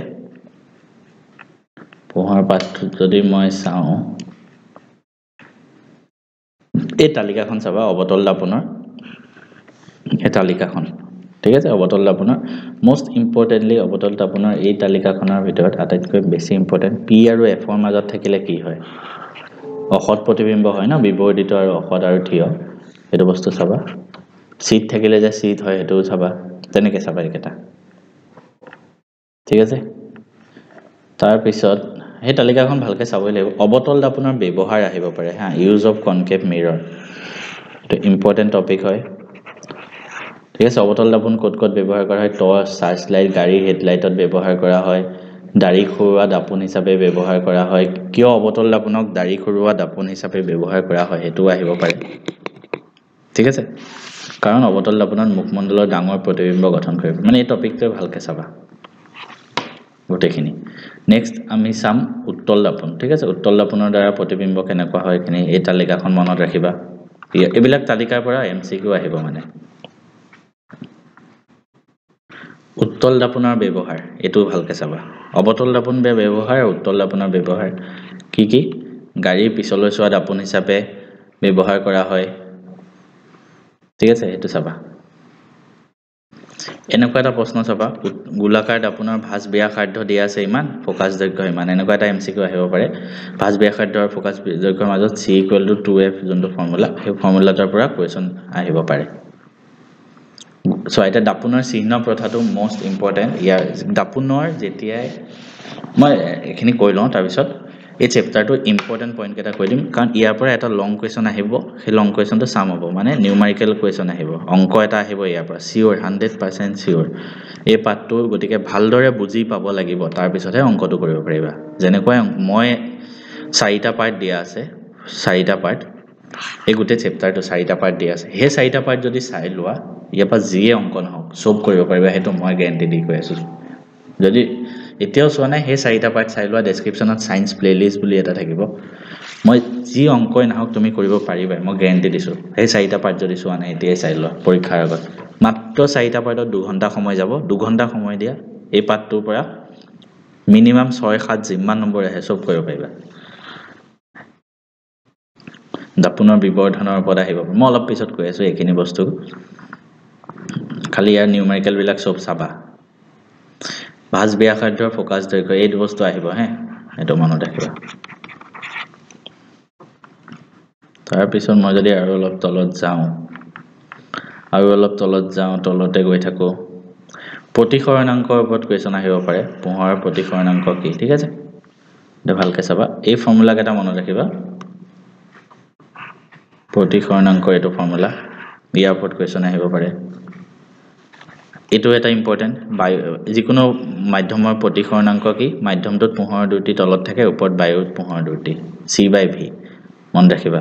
আৰু এই কিছুমান দ্ৰব্যৰ প্ৰতিসৰণাংক দি আছে কেইটামান মুখস্থ ৰাখিব লাগিব বায়ু পানী তাৰপিছত হীৰাটো মনত ৰাখিবা তাৰপিছত আৰু হৈ গ'ল একেটা মনত ৰাখিলে হ'ল বেনজিনৰ পাৰিলে মনত ৰাখিবা 1.5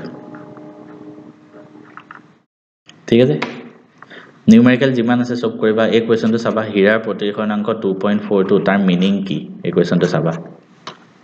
তেছ লেন্সৰ মই দিয়া আছে ধুনীয়াকৈ মই পাঠটো পঢ়োৱা আছে একবাৰ চাবা লেন্সৰ দ্বাৰা প্ৰতিবিম্ব গঠন আছে প্ৰথম ইম্পৰ্টেন্ট এটো চাবা 2f1 ত থাকিলে ক'ত হয় 2f2 তে হয় এটো এটা চাবা এইকেটা ইম্পৰ্টেন্ট হয় ঠিক আছে প্ৰতিবিম্ব গঠন কেটা চাই লবা একবাৰ লেন্সৰ কাৰণে ফৰ্মুলা দাপোনৰ কাৰণে ফৰ্মুলা গোটেইকেটা একবাৰ চাবা মই অলপ পিছত তোমালোকক ধুনীয়াকৈ মই কথাখিনি কৈ আছো তাৰ পিছত চাবা পাৱাৰৰ ওপৰত কোৱেশ্যন আহিব পাৱাৰ ক্ষমতাৰ ওপৰত তোমালোকৰ কোৱেশ্যন আহিব নিউমাৰিকেল প্ৰথমটো এটো মনত ৰাখিবা p = 1/f যত f মানে হল ফোকাস লেন্থ না ফোকাস দৈৰ্ঘ্য আৰু হেতু p ইউনিট কি ডায়োপ্টাৰ ইয়াৰ ওপৰত এটা নিউমাৰিকেল আহিব তো ফোকাস দিয়া থাকিলে p টো উলিয়াব পাৰিবা p দিয়া থাকিলে f টো উলিয়াব পাৰিবা ঠিক আছে এতিয়া লেন্সৰ ক্ষমতা কি হয় ঠিক আছে লেন্সৰ ক্ষমতা কি লেন্স এখনে পোহৰ ৰশ্মিক কি মাত্ৰাত অভিসাৰী বা অপসাৰী কৰে তাক ক্ষমতা বুলি কোৱা হয়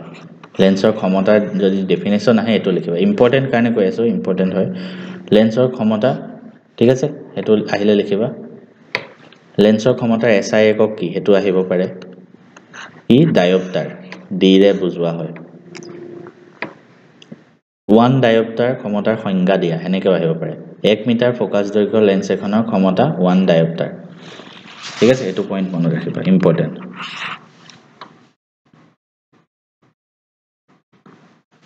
এটো কোৱেশ্যন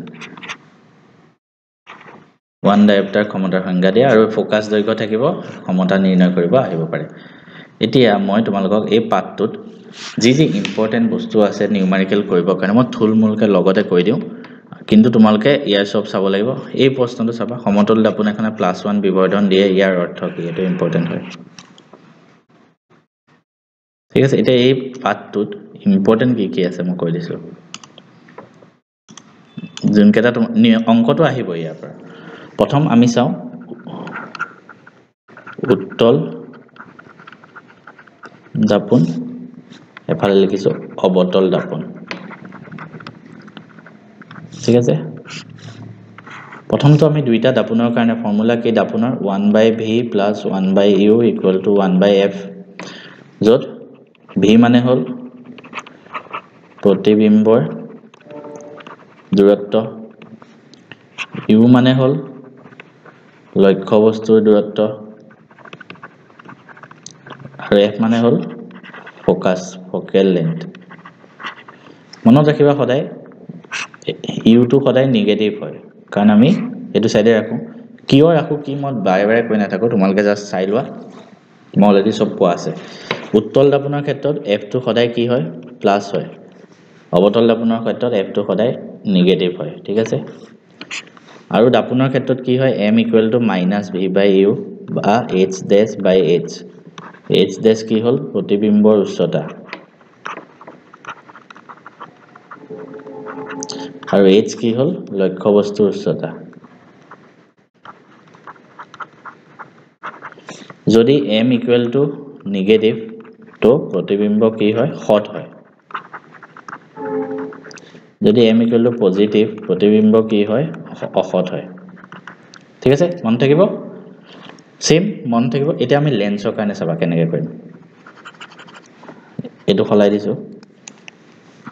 এবাৰ কি কৰিম লেন্স অবতল লেন্স লেন্সৰ কাৰণে যদি আহে লেন্সৰ ফৰ্মুলাটো কি হয় এটা ডিফাৰেন্স হয়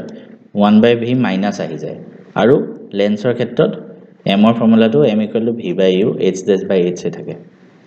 এটো বস্তু সেম থাকে m নিগেটিভ হলে প্ৰতিবিম্ব হট পজিটিভ হলে অহট ফোকাসও সেম থাকে উত্তল দাপন লেন্স দুইটাৰ কাৰণে অবতল দাপন লেন্স দুইটাৰ কাৰণে নিগেটিভ ঠিক আছে এইকেইটা বস্তু মনত ৰাখিবা তাৰপৰি আমি কি কলো p = 1/f কলো হেতু বস্তু আহিব আমি আকৌ যাও চেপ্টাৰত মানুহৰ চকু পাতটো চকুৰ ছবিটো ভালকে চাবা এটো আকিব নাহে কিন্তু ইয়াৰ পৰা এমসিকিউ আহিব পাৰে ঠিক আছে তো চকুৰ ছবিটো এইকেইটা পইণ্ট ভালকে চাবা চকুৰ মনিটো কোনটো আইৰিস কৰ্নিয়া ৰেটিনা চিলিয়াৰি পেশী এইকেইটা বস্তু চাবা মানুহৰ অক্ষিগোলকটোৰ ব্যাস আহিব পাৰে প্ৰায় 2.3 সেন্টিমিটাৰ এটো ইম্পৰ্টেন্ট তাৰ পিছত আৰু চকুৰ মনিৰ আকাৰ কিহে নিয়ন্ত্ৰণ কৰে চকুৰ পতাই হেতু ইম্পৰ্টেন্ট চকুৰ উপযোজন ক্ষমতা কাক বলে ইয়াৰ ডেফিনেশনটো পাৱাৰ অফ একমোডেশনৰ ডেফিনেশনটো আহিব পাৰে ইম্পৰ্টেন্ট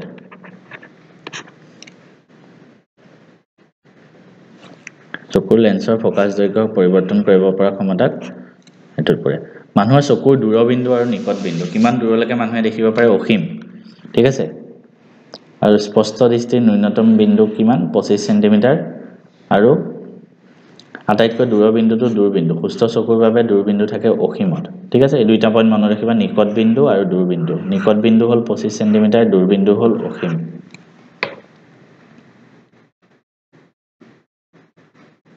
চকুৰ বিকাৰ কেটা মনত ৰাখিবা মায়োপিয়া আৰু হাইপাৰমেট্ৰোপিয়া ঠিক আছে মায়োপিয়া মানে কি হাইপাৰমেট্ৰোপিয়া মানে কি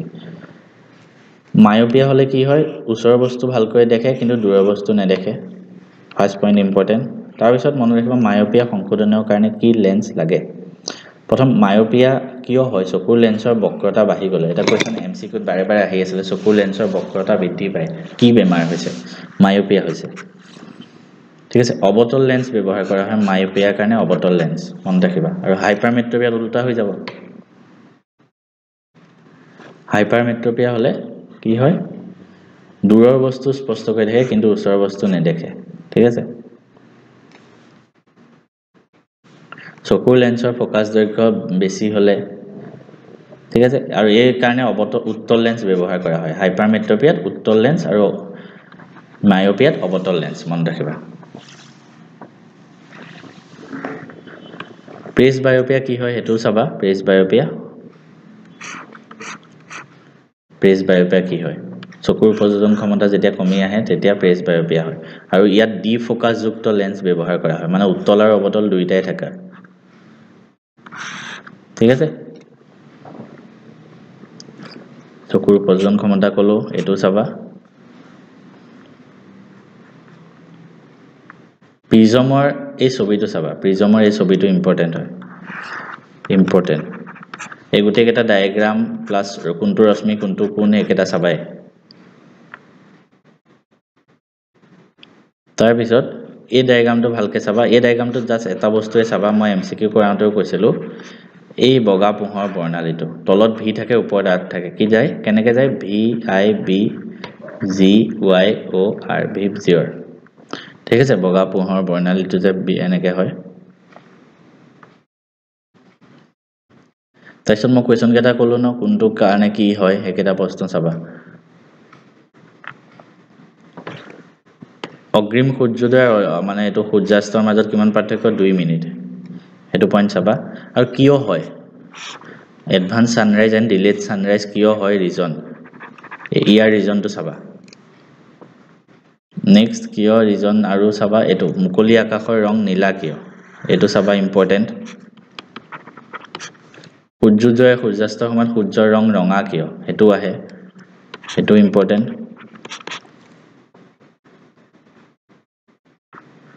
ঠিক আছে আৰু মই অলপ আগত কৈ আহিলো যে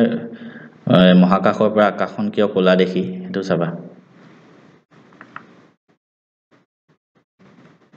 এইটো কুৱেশ্যন চাবা ইম্পৰ্টেণ্ট হয় 6 নম্বৰ কুৱেশ্যনটো চাবা সাধাৰণ চকুৱে 25 সেন্টিমিটাৰতকৈ ওচৰত কিয় নেদেখে এইটো ইম্পৰ্টেণ্ট এটোটো ক'লোৱে এটোও ক'লো ঠিক আছে এইকেইটা হ'ল চকুৰ পাতটোৰ পৰা আমি এটা বিদ্যুৎ পাতটোৰ পৰা চাওঁ বিদ্যুৎ পাতটো চোৱা বিদ্যুৎ পাতটোত যদি মই চাওঁ বিদ্যুৎ পাতৰ পৰা নিউমেৰিকেলটো আহিবই গতিকে গোটেই কুৱেশ্যনখিনি ভালকৈ চাবা নিউমেৰিকেল কেইটা ভালকৈ চাবা মই পাৰিলে টেষ্ট পেপাৰ আৰু বিদ্যুৎ পাতটো আৰু পোহৰ পাতটো যিমান নিউমেৰিকেল আহিছে মই কৰাই দিবলৈ চেষ্টা কৰিম প্ৰবাহৰ এককৰ সংজ্ঞা দিয়া ইম্পৰ্টেণ্ট হয় ঠিক আছে 1 কুলম আধান হ'বলৈ কিমান ইলেক্ট্ৰন আছে গণনা কৰা ইম্পৰ্টেণ্ট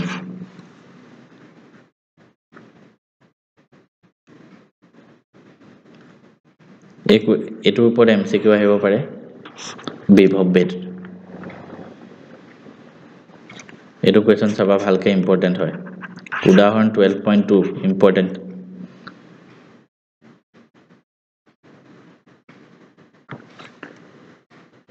থ্ৰী কুৱেশ্যনটো চাবা ইম্পৰ্টেণ্ট ঠিক আছে ওমছ ল পৰীক্ষাত আহিব কি বুলি আহিব ওমৰ সূত্ৰটো লিখা তেতিয়া ওমছ ল কি হয় ডেফিনেশ্যনটো লিখিব লাগিব ফৰ্মুলাটো লিখিব লাগিব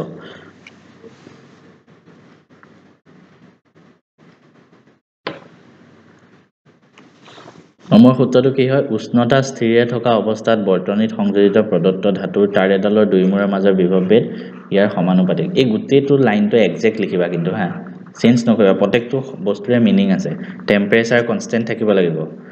ঠিক আছে এটা ধাতু থাকিব লাগিব তেতিয়া তাৰ ৰেজিস্ট্যান্স হ'ব আৰু এটো ম্যাথমেটিক্যাল ফৰ্মটো লিখি দিবা তেতিয়াহে হ'ব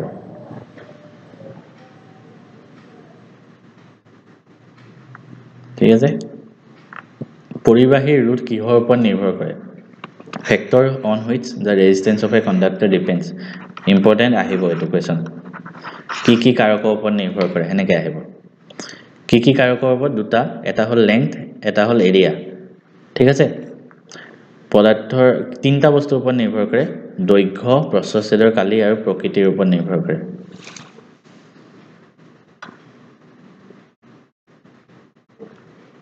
আৰু বৈদ্যুতিক ইস্ত্ৰি টোষ্টাৰ এইবিলাক সংকৰ ধাতুৰে ব্যৱহাৰ কৰে মানে কিয় কৰা হয় এটো আহে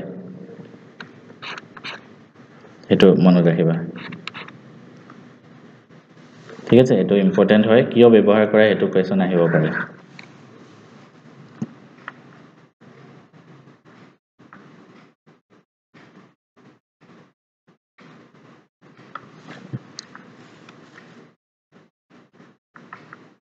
নেক্সট কুৱেশ্চন মই যদি চাওঁ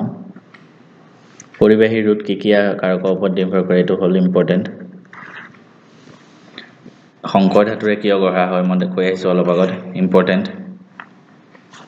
ঠিক আছে তাৰপিছত শ্ৰেণীবদ্ধ সজ্জা আৰু সমান্তৰাল সজ্জা মনত ৰাখিবা মই এমসিকিউ কৰাওঁতে বাৰে বাৰে কৈ আছো ইয়াৰ ওপৰত এমসিকিউ আৰু প্লাস দীঘল প্ৰশ্ন আহিব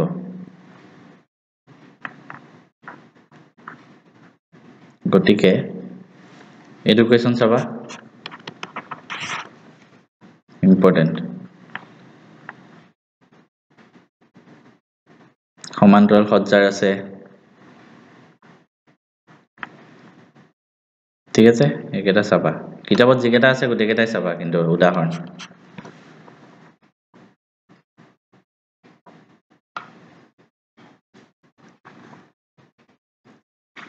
এটো 4 নম্বৰ কোৱেশ্চনটো চাবা ইম্পৰ্টেন্ট হয় মই তোমালোকক কৰাই দিছো সব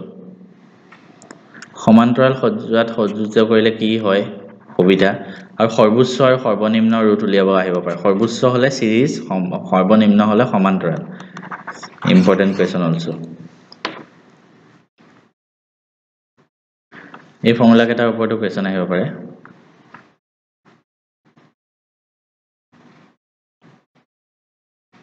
এটো কোৱেশ্চন আহিব পাৰে না কোৱা ঠিক আছে এটো কোৱেশ্চন আহিব পাৰে চাবা বৈদ্যুতিক প্ৰবাহৰ তাপীয় ক্ৰিয়াৰ প্ৰয়োগ বৈদ্যুতিক ক্ষমতাৰ ওপৰত কোৱেশ্চন এই বস্তুটো আহিব পাৰে এটো 1 কিলোৱাট আৱাৰ = 3.6 * 10^6 জুল প্ৰুফ কৰিব আহিব পাৰে এটো চাবা ভালকে এটো কোৱেশ্চন চাবা ইম্পৰ্টেন্ট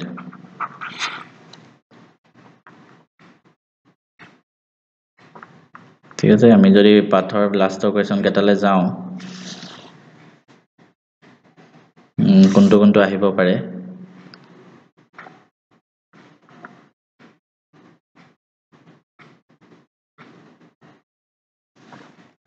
একেটা চালেই হল মই বাকিখিনিটো কলোৱে এখিনি চালেই হল তোমালোকে ঠিক আছে বাকি মই বিদ্যুৎ প্ৰবাহৰ চুম্বকীয় ক্ৰিয়া পাঠটোলে গৈছো এই পাঠটোত তোমালোকে কি বস্তু চাব লাগিব চাবা মই এটা এক্সট্ৰা ডেডিকেটেড ভিডিও বনাই দিম বাৰু ইয়াৰ কাৰণে যদি মই পাৰো কাৰণ বহুতে টান পাই আছে ন এই পাঠটোত তোমালোকে ৰাইট হ্যান্ড থাম্ব ৰুল এইবিলাক চাবা চুম্বক বলৰেখাৰ ধৰ্মসমূহ ইম্পৰ্টেন্ট হয় দুডাল চুম্বকীয় বলৰেখাই কিয় কটাকটি নকৰে ইম্পৰ্টেন্ট ঠিক আছে এটা চাবা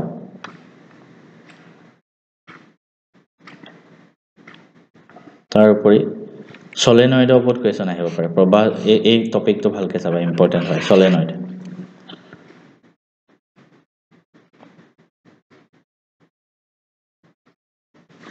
সলেনয়েড এটাৰ ভিতৰত চুম্বক ক্ষেত্ৰ সকলো বিন্দুতে একে থাকে ঠিক আছে কিয় একে থাকে পৰীক্ষাৰ এই ৰিজনটো আহিব পাৰে কিয়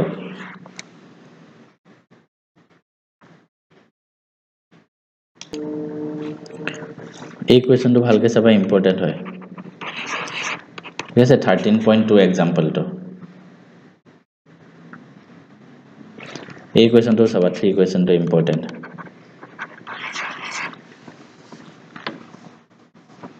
এতিয়া বৈদ্যুতিক মটৰ আৰু বৈদ্যুতিক জেনাৰেটৰ দুটা বস্তু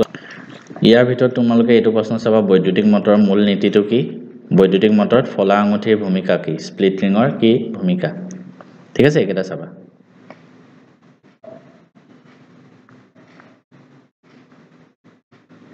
তাৰপিছত মই যদি আৰু অলপ তলত যাও ফ্লেমিঙৰ সোঁহতীয়া নীতিটো চাবা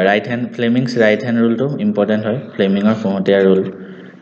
Fleming's right hand rule most important চাবা ভালকে তাৰপিছত বৈদ্যুতিক জেনাৰেটৰ মূল নীতি আহিব পাৰে ইম্পৰ্টেন্ট বৈদ্যুতিক মটৰ আৰু জেনাৰেটৰ দুইটাৰ মূল নীতি চাবা ঘৰুৱা বৈদ্যুতিক বৰ্তনীৰ ওপৰত কোৱেশ্চন আহিব ফিউজৰ ওপৰত কোৱেশ্চন আহিব পাৰে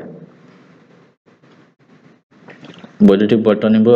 অত্যাধিক বুজাৰ পৰা ৰক্ষা কৰিবলৈ কি সাৱধানতা লবা এটো ইম্পৰ্টেন্ট কোৱেশ্চন নেক্সট আহিব পাৰে যে ফিউজ ওয়াইজ আমি লগাও কিয় লগাও আৰু কেনেকৈ লগাও ফিউজ ওয়াৰবিলাক সদায় শ্ৰেণীবদ্ধ সজ্জাত লগোৱা হয় ন কেনেকৈ লগাও হেতু কোৱেশ্চন আহিব পাৰে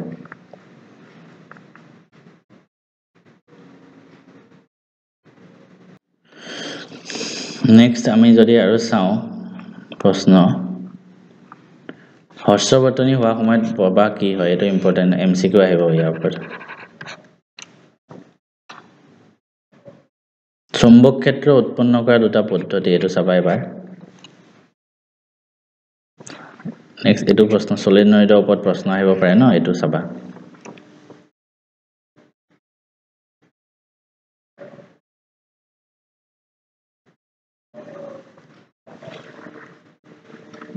আৰ্থ ওয়্যাৰৰ কি কাম মানে হেতু আহিব পাৰে ইম্পৰ্টেন্ট 18 নম্বৰ কোৱেশ্চনটো চাবা ভালকে এইখিনি আছিল আমাৰ ফিজিক্সৰ আৰু দুটামান কোৱেশ্চন আছে মই তোমালোকক কৈ আছো একেটা তোমালোকে চাই লোৱা ফিজিক্স পাৰ্ট হৈ যাব প্ৰথম কোৱেশ্চনটো আছিল ৰোধকতাৰ এসআই ইউনিট কি হয় ওম মিটাৰ ৰোধকতা মানে ৰেজিস্টিভিটি তাপীয় ক্ৰিয়াৰ জুলীয় সূত্ৰটো লিখা তাপীয় ক্ৰিয়াৰ জুলৰ সূত্ৰ থাৰ্মেল ওয়াৰ্কৰ জুলৰ সূত্ৰ ইংলিছত ক'লে ঠিক আছে এইকেইটা চোৱা বাকি আৰু নাই ফিজিক্স পাৰ্টটো ইমানতে খতম হৈছে আমি নেক্সট এনভাইৰনমেন্ট পাৰ্টটো মই জলদি দি আছো নেক্সট মই তোমালোকক এতিয়া লাষ্টৰ পাৰ্টটো দি আছো এনভাইৰনমেন্টৰ তোমালোকে লিখি লোৱা লগতে এনভাইৰনমেন্ট ঠিক আছে এনভাইৰনমেন্ট পাৰ্টৰ যদি আমি কোৱেশ্চন দিও মই লিখি লৈছো তোমালোকেও মই অসমীয়াটো লিখিম তোমালোকেও লিখি যোৱা লগতে ফাৰ্ষ্টটো হল জীৱাশ্মজাত ইন্ধনৰ অসুবিধা জীৱাশ্মজাত কোৱেশ্চন কেইটা তোমালোকে লিখি লোৱা ইন্ধনৰ অসুবিধা আহিব পাৰে ঠিক আছে ডিসএডভান্টেজ অফ ফসিল ফুয়েল ইংলিশতো লিখি দিছো ডিসএডভান্টেজ অফ ফসিল ফুয়েল সেকেন্ড কোৱেশ্চনটো হল আমি কিয় বন্য আৰু বন্যপ্ৰাণী আৰু বনাঞ্চল সংৰক্ষণ কৰিব লাগে দুইটা ভিতৰত যিকোনো এটাও আহিব পাৰে বা দুটাও আহিব পাৰে আমি কিয় বন্যপ্ৰাণী আৰু বনাঞ্চল সংৰক্ষণ কৰিব লাগে ঠিক আছে অসমীয়াত ইংলিশত লিখিছো why should we conserve forest and wildlife এটো নেক্সট কোৱেশ্চন দেখিবা জীৱ নিম্নীকৰণ পদাৰ্থৰ পৰিবেশত কি প্ৰভাৱ পেলাব পাৰে বা কেতিয়াবা জীৱ অনিম্নীকৰণ আহিব পাৰে জীৱ নিম্নীকৰণ পদাৰ্থৰ পৰা পৰিবেশত কি প্ৰভাৱ পৰে শৰ্টকে লিখি দিছো প্ৰভাৱ পৰিবেশত বা ইয়াৰ ঠাইত অনিম্নীকৰণো দিব পাৰে যিকোনো দিব পাৰে ইংলিশত ক'লে জীৱ নিম্নীকৰণ মানে বায়োডিগ্ৰেডেবল যিবিলাক এলিমেন্ট আছে কিহঁতৰ কি ইফেক্ট হয় বা নন বায়োডিগ্ৰেডেবল সেই দুটাৰ ভিতৰত যিকোনো ইফেক্ট দিব ওকে দেন আমি নেক্সট কোৱেশ্চন কৈছো খাদ্য শৃংখলৰ পৌষ্টিক স্তৰসমূহ পুৰা গোটেই ডিটেইলছত চাবা পৌষ্টিক স্তৰসমূহ বৰ্ণনা কৰিব আহিব পাৰে চাৰিটা পৌষ্টিক স্তৰ আছিল না উৎপাদক তাৰপিছত ওপৰলৈ যায় প্ৰাথমিক উপভোক্তা দ্বিতীয় তৃতীয় একেটা পৌষ্টিক স্তৰ কেটা ভালকে চাবা ইংলিশত ক'লে আমি কি কম ট্ৰফিক লেভেলছ কেটা ফুড চেইনৰ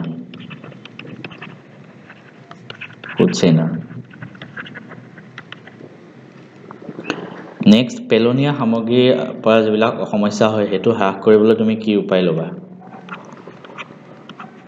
পেলোনিয়া জলদি লিখি দিছো মই আখৰ ইমান ভাল হোৱা নাই পেলোনিয়া আৱৰ্জনাৰ পৰা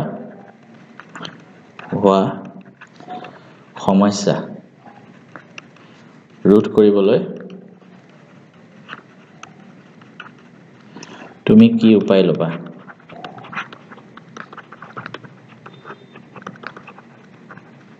ঠিক আছে steps to reduce the problem by waste বিলাকৰ পৰা যিবিলাক প্ৰবলেম হয় নেক্সট লিখবা আদৰ্শ শক্তিৰ গুণ কেটা আহিব পাৰে আদৰ্শ শক্তিৰ গুণ আইডিয়াল সোৰ্স অফ এনাৰ্জি যেটা গুণ থাকে হেকেটা কি গুণ থাকে নেক্সট বৃহৎ নদীবান্ধৰ সমস্যা আহিব পাৰে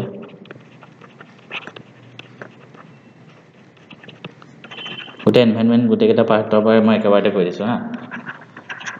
বৃহৎ নদীবান্ধ মানে যেটা লাৰ্জ ড্যাম তাৰ কি প্ৰবলেমছ হয় 3R হেতু চাবা ভালকে 3R ৰ বিষয়ে ভালকে চাবা তিনটা R কি হয় কি আছিল সিৰিয়ালি চাবা মই সিৰিয়ালি লিখা নাই ৰিডিউস ৰিইউজ আৰু ৰিসাইকেল সিৰিয়ালি মনত ৰাখিবা ওজন লেয়াৰটো চাবা ভালকৈ ওজন লেয়াৰৰ বিষয়ে চাবা ওজন স্তৰটো ওজন লেয়াৰ কি হয় আৰু ই আমাৰ পৰিৱেশক মানে কেনেদৰে প্ৰভাৱ পেলাই আছে কেনেদৰে সুৰক্ষা দি আছে পৰিৱেশৰ ওপৰত ইয়াৰ প্ৰভাৱ ঠিক আছে সেইটো ভালকৈ চাবা না লাষ্ট এটা কোৱেশ্চন কৈছো এটো আহিব পাৰে আমি শক্তিৰ বিকল্প উৎস কিয় বিচাৰো আমি শক্তিৰ বিকল্প উৎস কিয় বিচাৰো ঠিক আছে why we look for alternate source of energy আমি কিয় বিচাৰি থাকো ঠিক আছে কোৱেশ্চন কেইটা চাবা ভালকৈ একেটা এনভাইৰনমেন্টালৰ আছিলে যিমান দিলো গোটেইখিনি চোৱা মই কোৱা নাই যে গোটেইখিনি আহিব কিন্তু এইখিনি নোচোৱাকৈ পৰীক্ষাত নাযাবা কোনোবাই যদি একো পঢ়াই নাই এতিয়ালৈকে এইখিনি কোৱেশ্চন এটলিষ্ট চাই যাওক